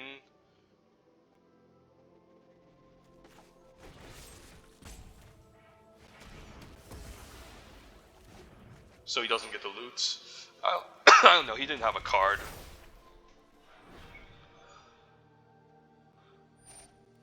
That's fine, I can always move the wings. Yeah, this is a sacrifice ability. I want to equip the wings onto Timoret. I could have exiled too, end of turn. Rage Guard Berserker is quite nice. Yeah, let's just equip onto Timmy here. I could have attacked for 3 actually, since I could have played out Rage Guard Berserker, but I'm an idiot. I clicked too fast. Yeah, I clicked too fast. I'm an idiot. I could have put him to 3, but no, I totally messed up.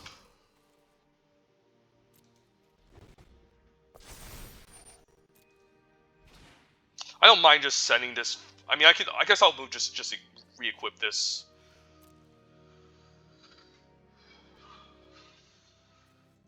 And I can always just bring back an escape creature, so it's not like I care. I'll just move the wings onto Rage Scar and attack. And that's lethal, I guess.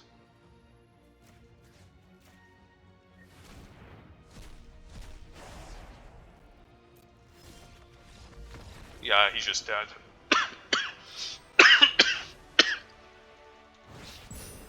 But not bad blue-green splashing red deck with Uro and Eutropia.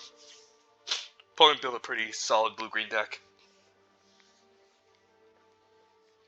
And some pretty good quality cards. But Timoret just exiling Uro was very backbreaking. So luckily we held on to it. Let's keep playing.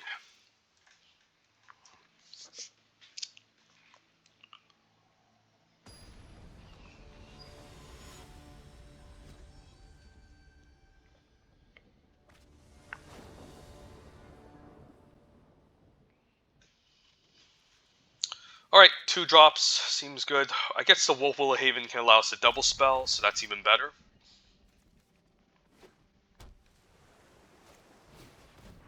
Eidolon, sure. I think we just want a Willow Haven next turn so we can like start deploying our stuff. I think that's obviously better, it has to be. And I can enchant the swamp. Because I have multiple swamps. And if there's no land destruction in the set, but there is. Like, it's more important to just enchant the one you have the most color with. So in case he kills a swamp, I still have a extra swamp to just play instead of taking out my double green. So double Eidolon Philosophy, interesting. I would usually just play this to trigger Constellation. Not sure if I would play just to get it for 2. Okay, so now we can just double spell. There's a chance he could have a fight spell that can be pretty annoying. But I still think we double spell just to be mana efficient.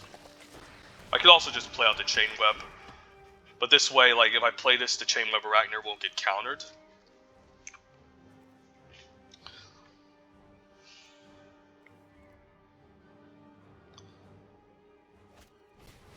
Okay, he had an Ichthyomorphosis all along. This is definitely blocking the 4-1. Okay, so now it's not that bad now that he used the Ichthyomorphosis, because now I can enhance the Destiny Spinner. I think I just want to get the Hydra's growth out right away, right? I can enhance the goat. That's pretty awesome.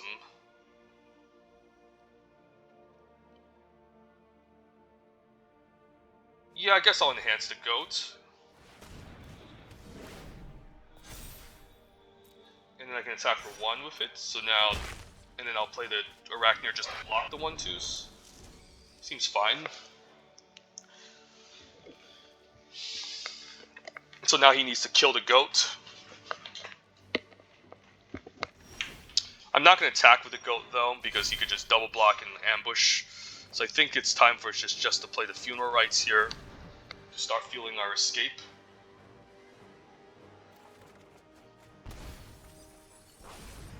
Play my 3rd green source, play Nyx Herald, could get countered, since now he locked down my Destiny Spinner's ability. Yeah, now this can also just enchant the Destiny Spinner. But I think we're just going to say go. I don't really want to attack into this, because I think he has something to ambush me with, so I think we'll just say go here, and then the next turn we can start attacking with this. Moss Viper, okay. At least I can maybe make this indestructible and get in a nice attack.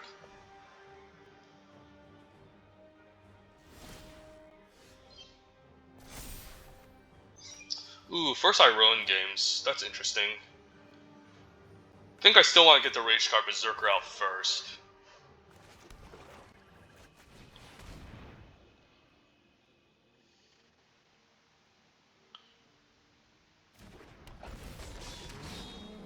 And now I can attack with this. He can chump, which I'm pretty happy if he does. And this can also give trample, so now I can attack and give this trample. It's also indestructible, so that's not bad. It's pretty good. Hydra's growth is pretty amazing in this deck.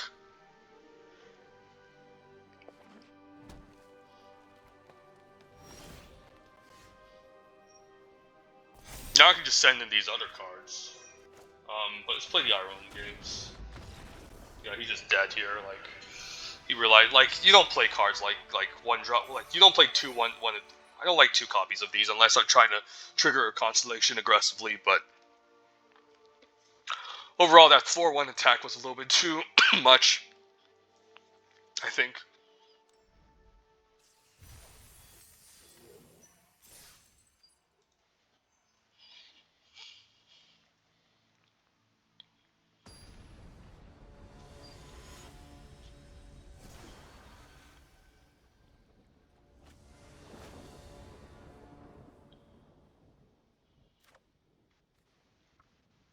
Okay, not bad. Not the worst, but if we get our 3rd land, Nightmare is excellent, so I think we're keeping. And we're on to play. As much as I'd like to, like, maybe, like, curve out with Timuret, I think we have to get the Arachneer first. And hoping we get a 3rd land. Red, so lots of removal spells, maybe.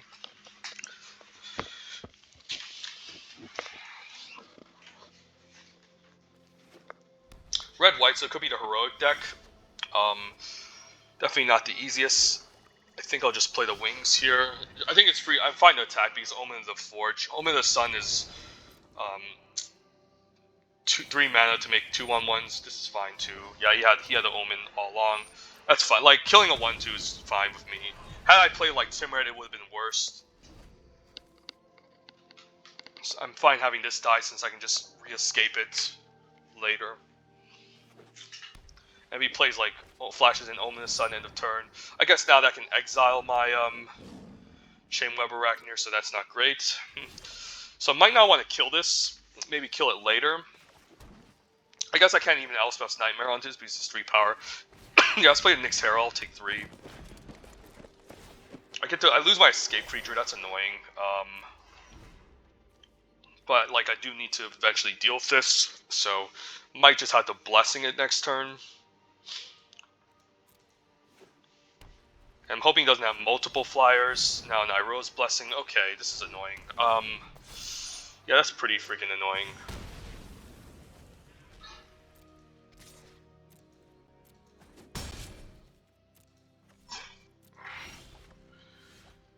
Return to Nature, taking out Iroh's Blessing doesn't do anything. Yeah, I think it's just Timuret and we have to fight it. I mean, fighting it isn't even that great because it just results in a trade, so maybe I just block it and keep up Return to Nature. And hopefully no second removal spell. Otherwise I'm just going to die to this Leonin, which is pretty annoying. But I think I have to block this here. Pious Wayfarer, okay, so he could just trigger Constellation at instant speed. So I might want to wait a turn. Okay, yeah, I might have to wait a turn. I guess I have to take the hit now. Yeah. So let's see, I could Return to Nature to prevent damage. I guess I'd rather just kill the Iroh's Blessing.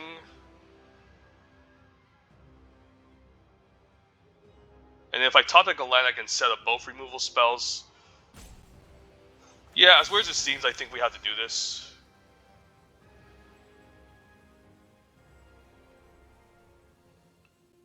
Because his toughness levels... Let's see, I mean, I guess his toughness level will still be at 3, so maybe I just need to take 6 here. It's not looking very good. Yeah, his toughness level will still be 3, even with Sentinel's Eye, so it seems pretty bad. I think I'll just take 6. But this can be really scary.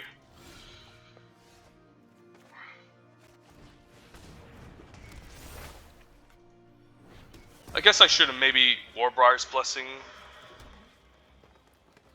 Oh, I guess now I can kill one of his removal spells at instant speed and trade. It's not ideal, but I think I have to do it just to prevent 5 from happening.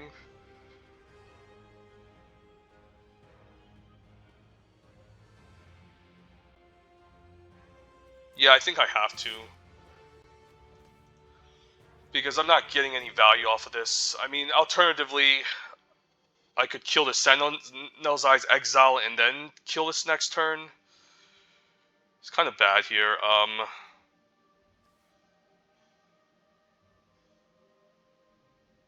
Maybe that's what I have to do. I mean, I guess I can always just exile 4 cards from my... Like, I can always stack my Wings of Hubris, kill the, Sentinel's Eyes.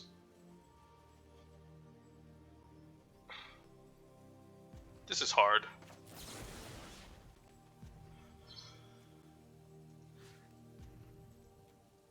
Yeah, I think I need to try something like this, right? So I'll take 4...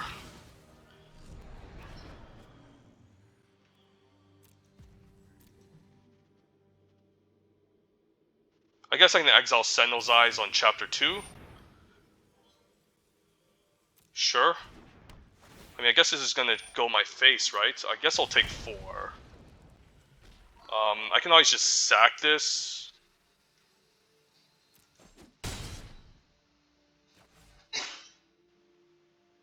Do I want to sack this?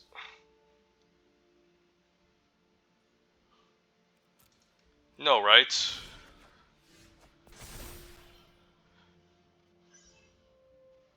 Oh wow, these are all insane cards. Yeah, these are all pretty fucking insane cards. Yeah, this costs 4 to stack, so I guess I'm forced to block this. Pretty shitty. Yeah, I guess the right play is to fight this and now just exile the Sentinel's Eyes. Yeah, I think that has to be a play. I might as well just do it now. Yeah, it sucks.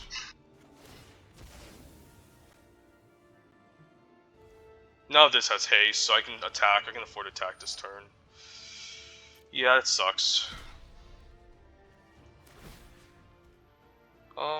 I'll exile the 2 creatures. I don't know, I guess I don't need to do it now. If he has a creature that he's willing to play, I guess I'll just do it then, but right now I guess I'll just attack for 2. Say go. Because I do want to gain life here, but if he does have a creature, I guess I'll just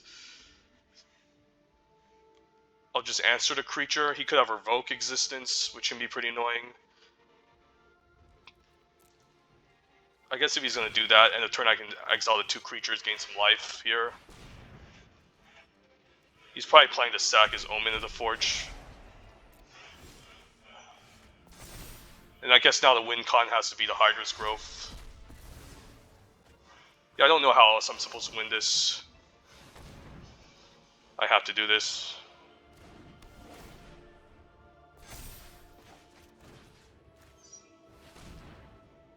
Maybe I can make a chump blocker, although Haktos is going to be pretty hard to beat, to be honest. I'm hoping he can't cast Haktos. But Haktos can just kill me. Bomb both, so he's trying to find land for Haktos. But that Leonin did a shit ton of damage. Apathy, that's annoying. Fuck. And he can exile it too. Guess I'll just cast Skola here. And I guess I can start exiling and self-milling. Yeah, I might just end of turn just self-mill, so this is fine.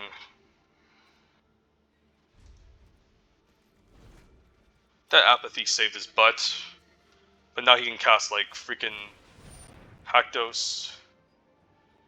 God damn it. Now I wish I can exile the Underworld Raychan, but I might have to. But I guess I can just end of turn just activate Skola. Ooh, Typhon milled, that's great. Alright, now we can escape Typhon eventually.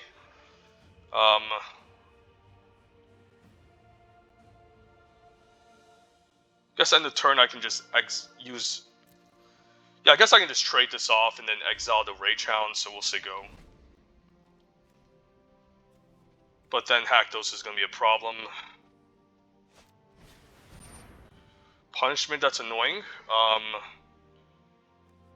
So I might just want to activate this once.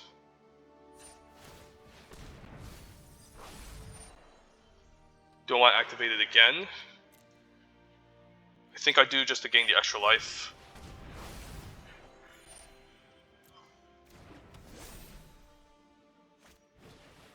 Oracle, that's fucking annoying. Sure. Guess I'll take 3 and then...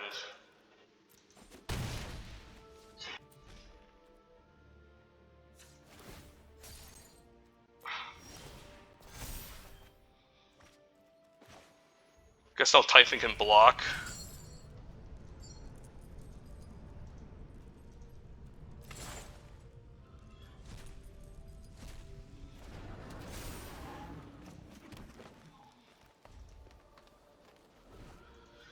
And now I guess I can block the 2/2 maybe, and then exile it, because it's gonna, he can pump it twice.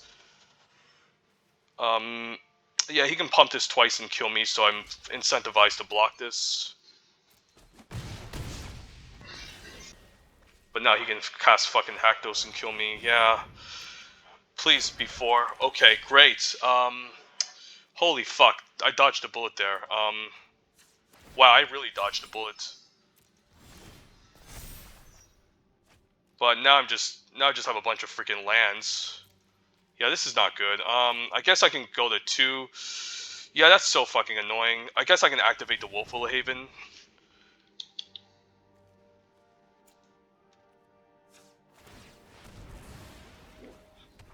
Block the 3/1 and then exile Timmy.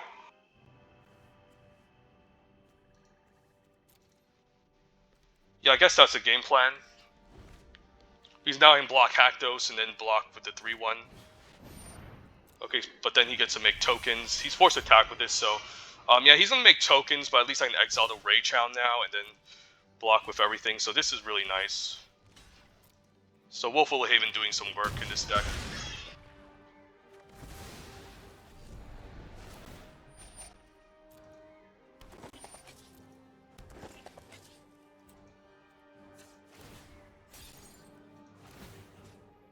Yeah, these two are definitely gonna go. Wow, I can't believe I'm stabilizing against this. This is pretty insane. And I can also just like... Ooh, Rage-Scar Berserker, that's really nice. I think I'll just play it. And then I guess I can activate Skola here, tap it. Get rid of Heliod's punishment. And I could always activate Scholar for 3 or keep up Timmy. I think we'll just say go. Don't need flying here. I can block everything quite nicely, and then Timmy can also just exile trigger on the stack. Do I care here? Hopefully no fucking Flicker Fate. I guess I don't care if this gets exiled because I can always use Skola now, activate, and maybe put land in the graveyard to gain some life. Opponent's going all in. Yeah, let's block like this.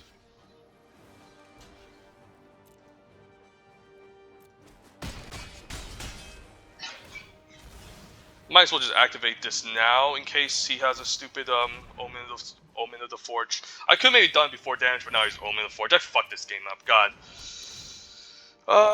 That's so fucking stupid. I could have done this before blocks. I'm an idiot. I'm such an idiot. Such a freaking idiot. That game was supposed to be mine too. So close.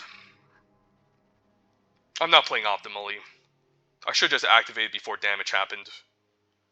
But I guess if I didn't get a land off the top with the activation, I would have been screwed. So, I don't know. That was, so that's another punt.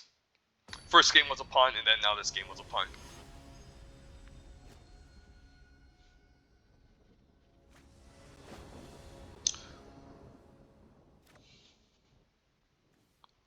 Definitely not playing optimally, but I'll keep this.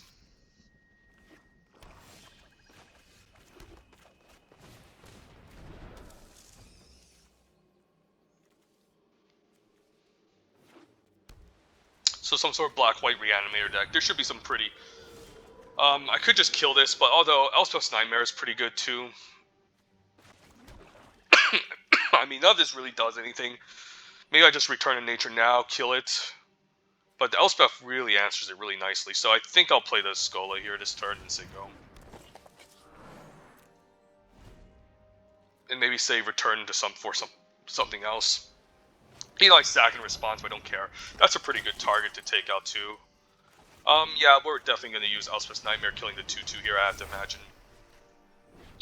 Do I attack? I only get him for 1, it doesn't accomplish anything.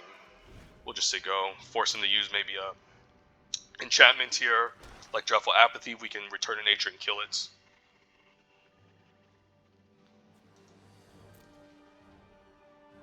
And then we also have a lot of green for Nylea's Huntmaster.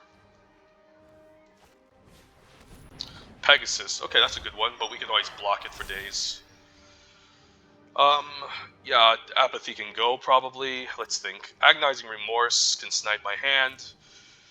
Apathy is annoying. Apathy, I can always just answer right. Ominous Sun I don't care about. The Agonizing Remorse could just be worse. Yeah, the Agonizing Remorse could just be worse. Let's get rid of that. And then we can play land, play Huntmaster. And I don't mind a trade here. If he wants to go for it, that's fine with me. It's a pretty good trade.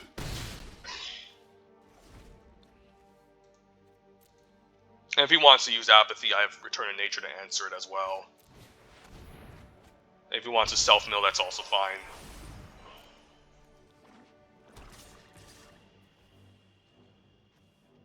I could block this, but nah. Doesn't really accomplish anything. Temple Thief. Destiny Spinner is quite good too. Yeah, that's really nice. Guess I'll just play everything out. He can always exile this for 6 mana, but he doesn't have 6, so I think I'll just play everything out here, honestly. This attack is quite nice. He can gain some life. But I'll just play Lampad here. Play land, play Destiny Spinner. Destiny Spinner is really awesome here. Like, I can make a 3/3. But I'm going to save this for the Apathy. I guess he can now exile in response. That's annoying. But I guess in response to him flashing an Omen end of turn, I can just kill it. And a Skola can also start feeling Graveyard for Chainweb Arachnir to escape. So I could always just chump the 2/3, to be honest.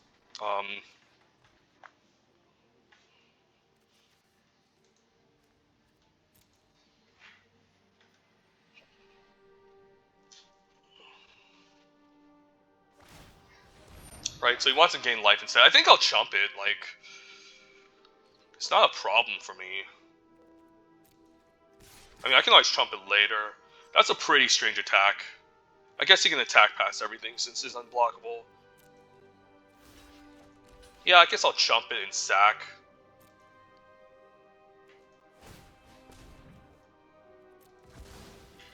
So he doesn't gain the life and I can just drain him here.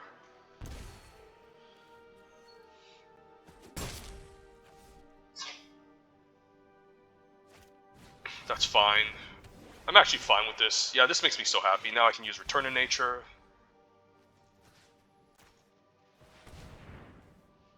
Start attacking with the 4-powered creature. I guess I can also make a 3/3 with the Destiny Spear, so that's quite awesome. Actually, it costs 4 mana to do, so I guess I can't do that. Yeah, let's just move to combat. Swinging for 4, and end of turn I can activate Skola to mill.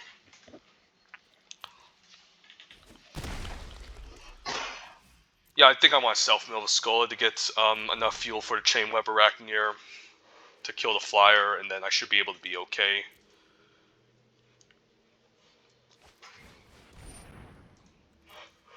A little bit annoying because now he has stuff to sack. And he can also gain life. Pretty annoying. But luckily maybe we can start self-milling. Maybe not need to keep Annihila's Huntmaster back. Because he has like life gain covered. Okay, that's pretty nice. Gain some life with the land. Don't want to sack anything here. Like, if I sack the Huntmaster, what happens? I guess I can escape the Arachneer next turn. And that can be quite awesome. I guess that's not too bad. Yeah, let's just do that.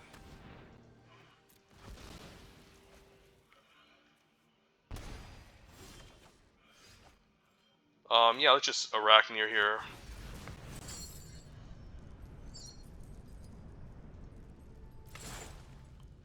And now I can still block everything off with the 4/5, so it's pretty good. He can stack it, but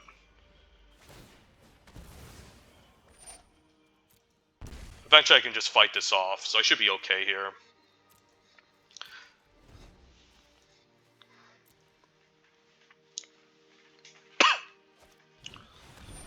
Unicorn I can fight off.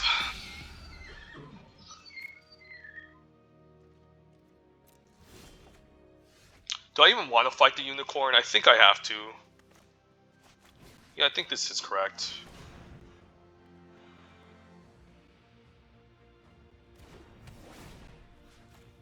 They'll stack in response. I'm totally fine with that as well. I mean, if I'm at 14 life, this is a pretty decent life total. Play the Discordant Piper, and then say go. We still have our sack activations. The 4/7 is. I should have maybe attacked the 4/7 actually. So that was a huge misplay. I guess no, I shouldn't have because he would have enough to block it. Having a 4/7 is pretty good. I guess I can just block and sack now. I guess the 4/7. I guess the 4/7 is enchanted, so I can't block it. Yeah, I guess we'll just say go.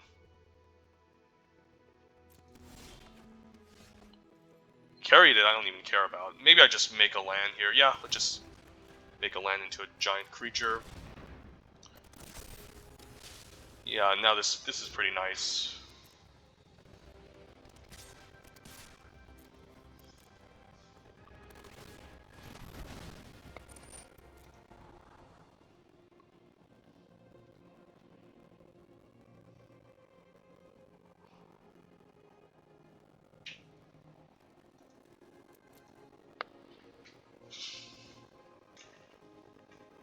So Destiny Spinner is very good.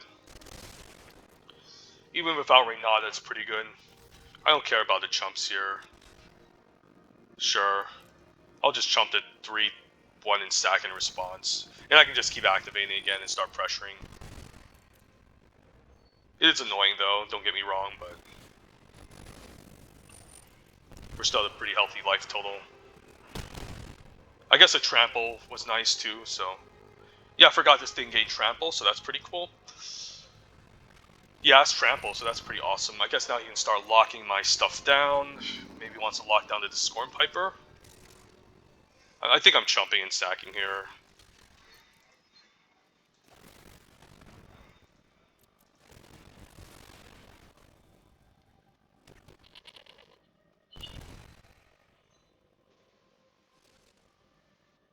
And I can still block it and sack. Yeah, he's just dead.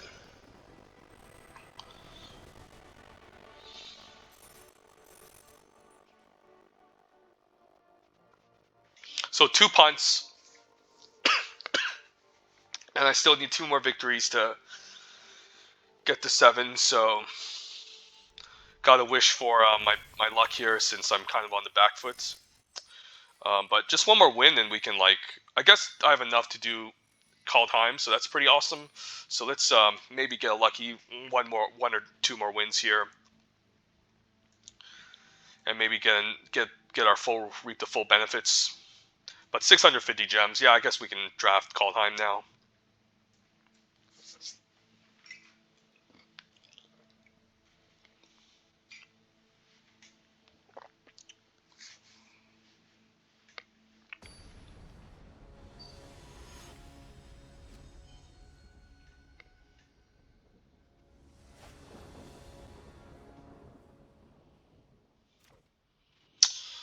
Yeah, seems good.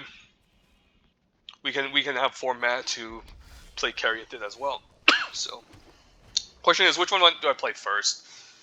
Like, do I really need to get Caryatid on 2? Like, if it gets answered by Omen, that's pretty annoying. But I also have a lot of lands already, so Croxa is really nice.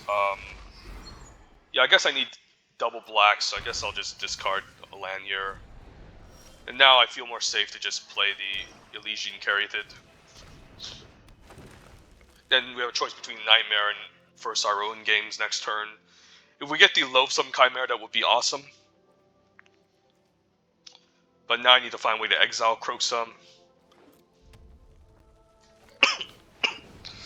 Underworld Rayhound. Warbar's Blessing, Discordant Piper. Let's think. So I have 4 mana available. This can't really answer it. Warbar's Blessing doesn't do anything. Yeah, I think I need to Iroh in games here. Maybe if I'm taking 3. Or maybe I just need to put the 1-1 in front of the 3-1 here, and then just, hopefully the Caryatid survives so I can put 2 counters onto it. Not sure. Like, it can definitely disrupt me here, which can be pretty bad. I think I'm blocking. This can go really bad or really good, but I think the block here is correct. And then hopefully it doesn't kill the Caryatid. Okay, I guess this is not... I don't really care about this. That's good. That's good news. Alright, that's awesome. I get to put 2 counters on 4 counters. If you control... So I can still tap for 2 with this, which is awesome. But I think I need to get the Elspeth Nightmare down to deal with his escape creatures.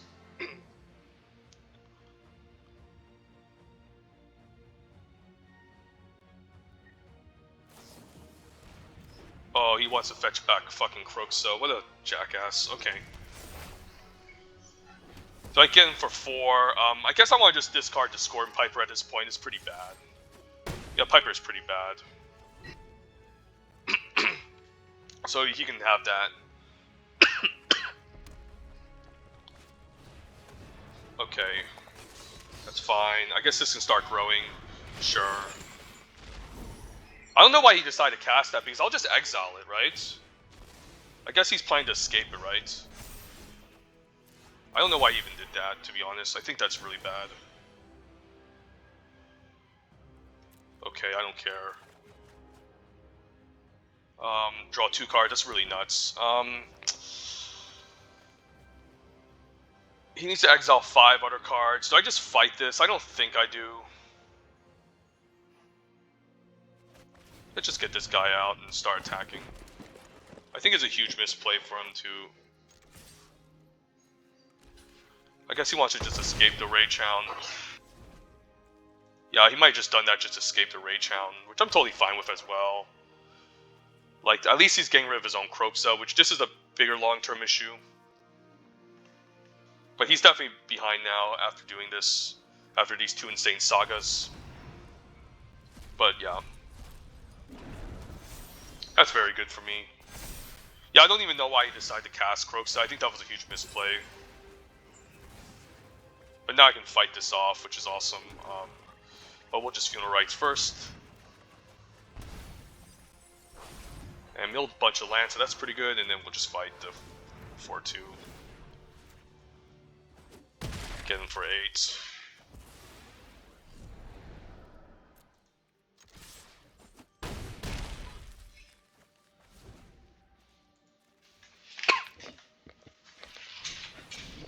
That's a fine one. I guess I'll just attack into this because it's lethal.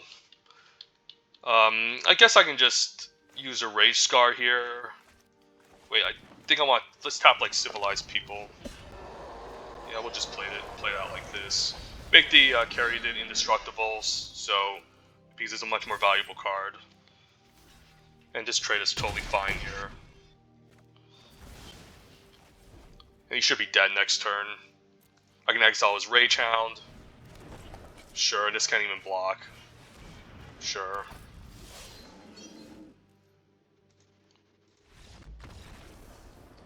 I could also just Hydra's Growth and start growing my team. But yeah, not bad.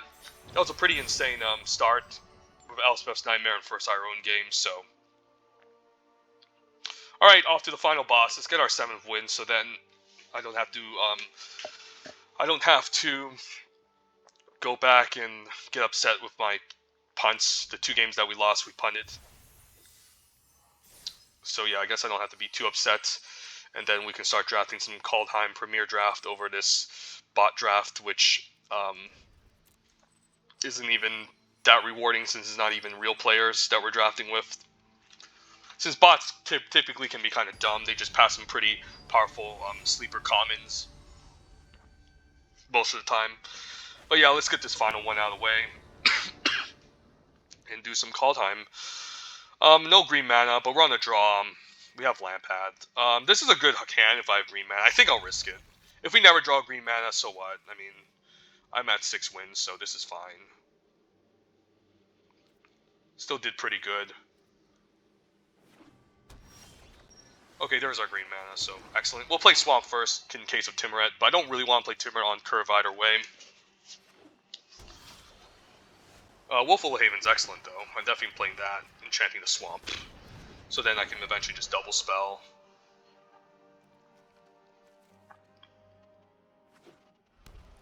So blue-white, he could have the Dream Trawler. The Dream Trawler is going to be really annoying, but we do have wings to answer it at least. Return of Nature can kill this, but I don't want to do it just yet.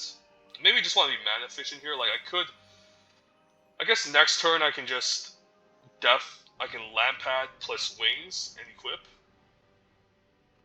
So I'd rather just have the 4-1.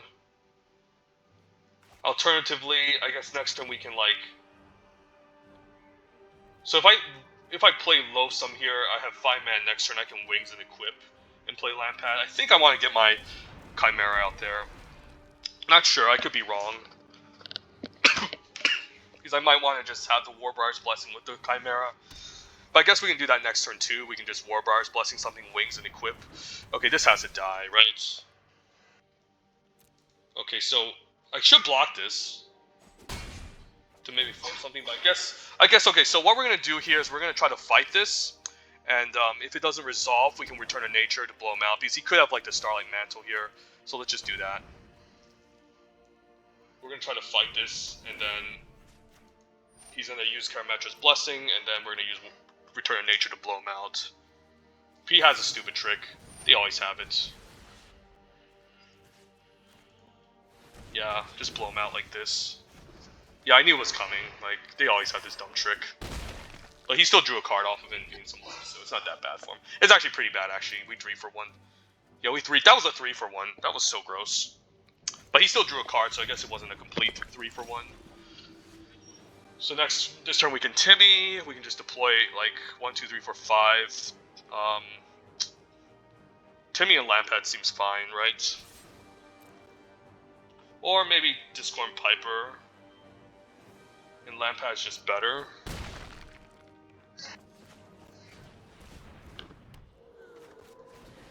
Yeah, I'll just do this first. Like, we have enough black, double black to cast Timber. I don't really care. I have nothing interesting to exile in the graveyard anyways. Envoy is pretty annoying. I could just attack for 4, kill the Envoy, and then maybe... That's interesting.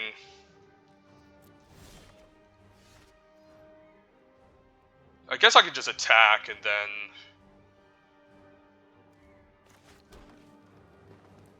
I guess I can wings here. Attack, move the wings around onto the 1-3 to block. If he goes for double block, what happens? I guess I'll just escape this. I don't really care if he trades. Guess that's alright.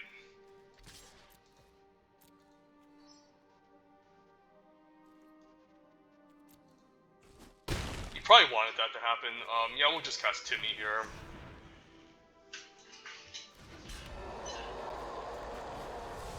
Yeah, I guess I can equip onto Lampad.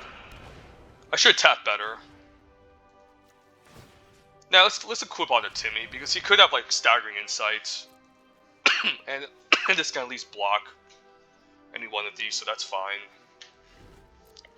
Could tap better, keep a 1 activation for the Lampad to sack something, but this is all right. Yeah, he had a second one. I knew it. I think I need to double block this shit, right? Or just block it once. I guess I'll just block it once, like... I mean, I guess this is fine to force a trick, and then we can double block it again next turn. Yeah, he probably has a dumb trick here, yeah. Knew it. I mean, I guess it's a 2-for-1. That's so annoying. Fucking, I mean, at least we baited out, like, it's not the worst, but it's also not the best.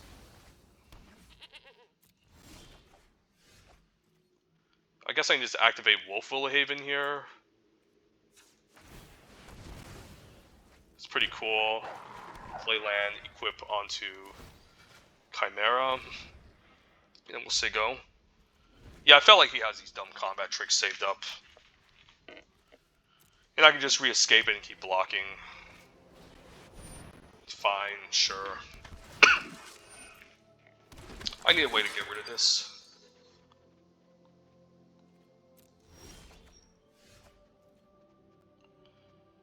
Yeah, we're in no we're in no circumstance to attack. We need as many blockers against all these 1/1s.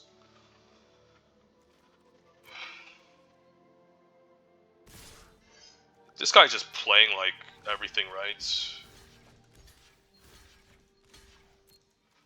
He has a stupid go wide pump trick, I feel like. Here it comes. It's a stupid go wide pump. They always have everything. They have like Starlight Mantle. Okay, that's not the worst. It's still not good for me, though.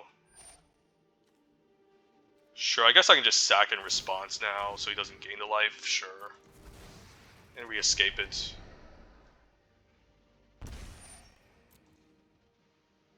That's totally fine with me.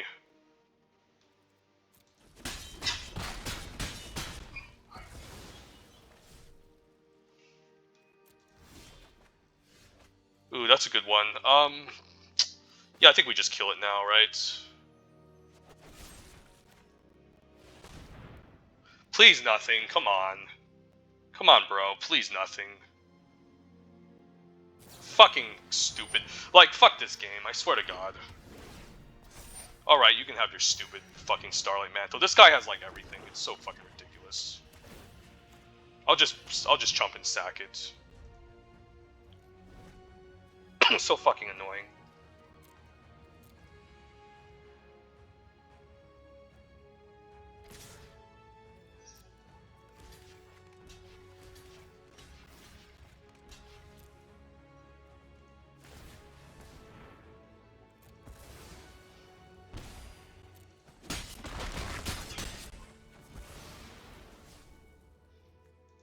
I bet he has another Starlight Mantle or Karametra's Blessing. It's usually how the game is, to me.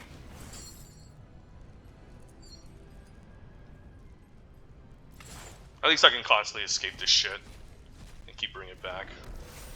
It's not that bad. Do I even care? Guess this isn't too bad, just move it. Because it's not like this can trade for the 1-3 anyways. So stupid. Sure, I guess this has extra toughness, but I'll just double block it. Gotta keep in mind everything has extra toughness now. Yeah, I'm double. Please don't have another Karametra's Blessing. I swear to God. Like, if he has a second one, I'm gonna be completely pissed off here. Sure. Please don't have a second one. Thank you, game. Thank you, game. He can loop back a 2-drop. I don't really care. I'll just keep re-escaping here. I should be able to outvalue and grind him. Destiny Spinner is really nice.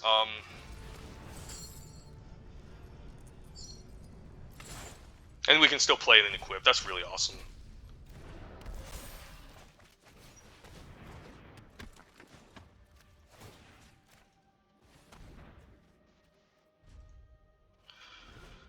I can always make a land and double block this shit. I can always just trade.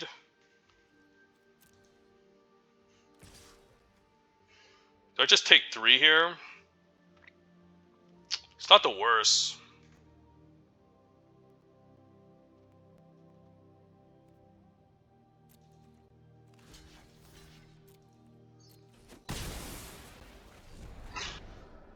And I'll just escape it again once I have enough stuff in the graveyard. There's only artifacts and creatures, enchantments. Yeah, I only have 2 enchantments, so I don't think that's going to accomplish much. Let's just equip here and say go. Once I pick up another enchantment, I can start animating my lands and attacking for 3, which can be quite nice. I don't care about that. And then the lands in the graveyard can help fuel the Loathsome Chimera, so just make sure he doesn't kill my Wings of Hubris. Double Staggering Insight, Starlight Mantle, so absurd, this guy. Ooh, that's a good one. I think I'm taking out Hero. Although the Flyers are pretty annoying too. But with Wings, I should be okay. The Hero can be very annoying if he has a Pump Trick. Just growing his whole entire team. And we'll say go here. Maybe the correct was the air. I mean, it really depends. Like, if he uses Staggering Insight on this, like, I can still block it, so it's not that bad. If he uses on Hero, it's even worse. Yeah, just a land. Okay. Now I can start activating my lands and then start attacking. Since now I can make a 4/4, that's pretty awesome. Don't need swamps anymore.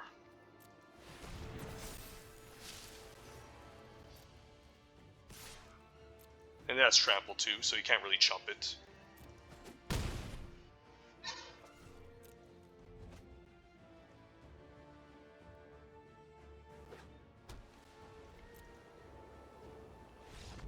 Yeah, we got him. Thank God. Jesus. Alright, sorry guys. Sorry for the salt. It's just sometimes I cannot imagine the type of cards the opponent has, like in the crazy top decks, like Karametra's Blessing, double Starlight Mantle, double Staggering, Insights. I could have played around, like, the turn where I used the drag to the underworld and maybe, like, force a block, force him to use it, and then, like, 2-for-1 him, but yeah, we still have a pretty nice 3-for-1. Let's claim our prize. And let's pretend we're drafting Theros Beyond Death. And then I'll start doing more Kaldheim draft after this. Alright, pack 1, pick 1, Theros Beyond Death. There's it's one of the best red commons, Incendiary Oracle, Venomous Hierophant is excellent too, the Self-Mill for Escape is excellent. Both of these are great. I think I'll still take Incendiary Oracle as an excellent 2-drop. Mystic Repeal is also pretty good too. But all these cards are at the same power level. So I wouldn't fault anyone for taking any of these. The Hierophant is just so good because it keeps you in black and you can help escape. But the Incendiary Oracle is just a premium 2-drop. Mogus is probably the best card in this pack. Pious Wayfarer is also an overperformer in the white Constellation deck. But this is a sleeper card. Don't sleep on this. If you have multiple copies, it can be very nice in an aggressive deck. But I'll still take Slaughter Priest since Black-Red is a very good archetype. And it's a powerful sack outlet. Pack 1, pick 1. Yeah, I would take Arnie Slays a Troll. Black is pretty bad in Kaldheim. There's also Behold the Multiverse. Yeah, I guess I'll take Behold to stay open. But, yeah, both of these are excellent. Haunting Voyage, again, Black is pretty bad in this set. But not unplayable. Like, if you're playing Berserkers and Elves, it can be alright, but overall, Elves are pretty bad. So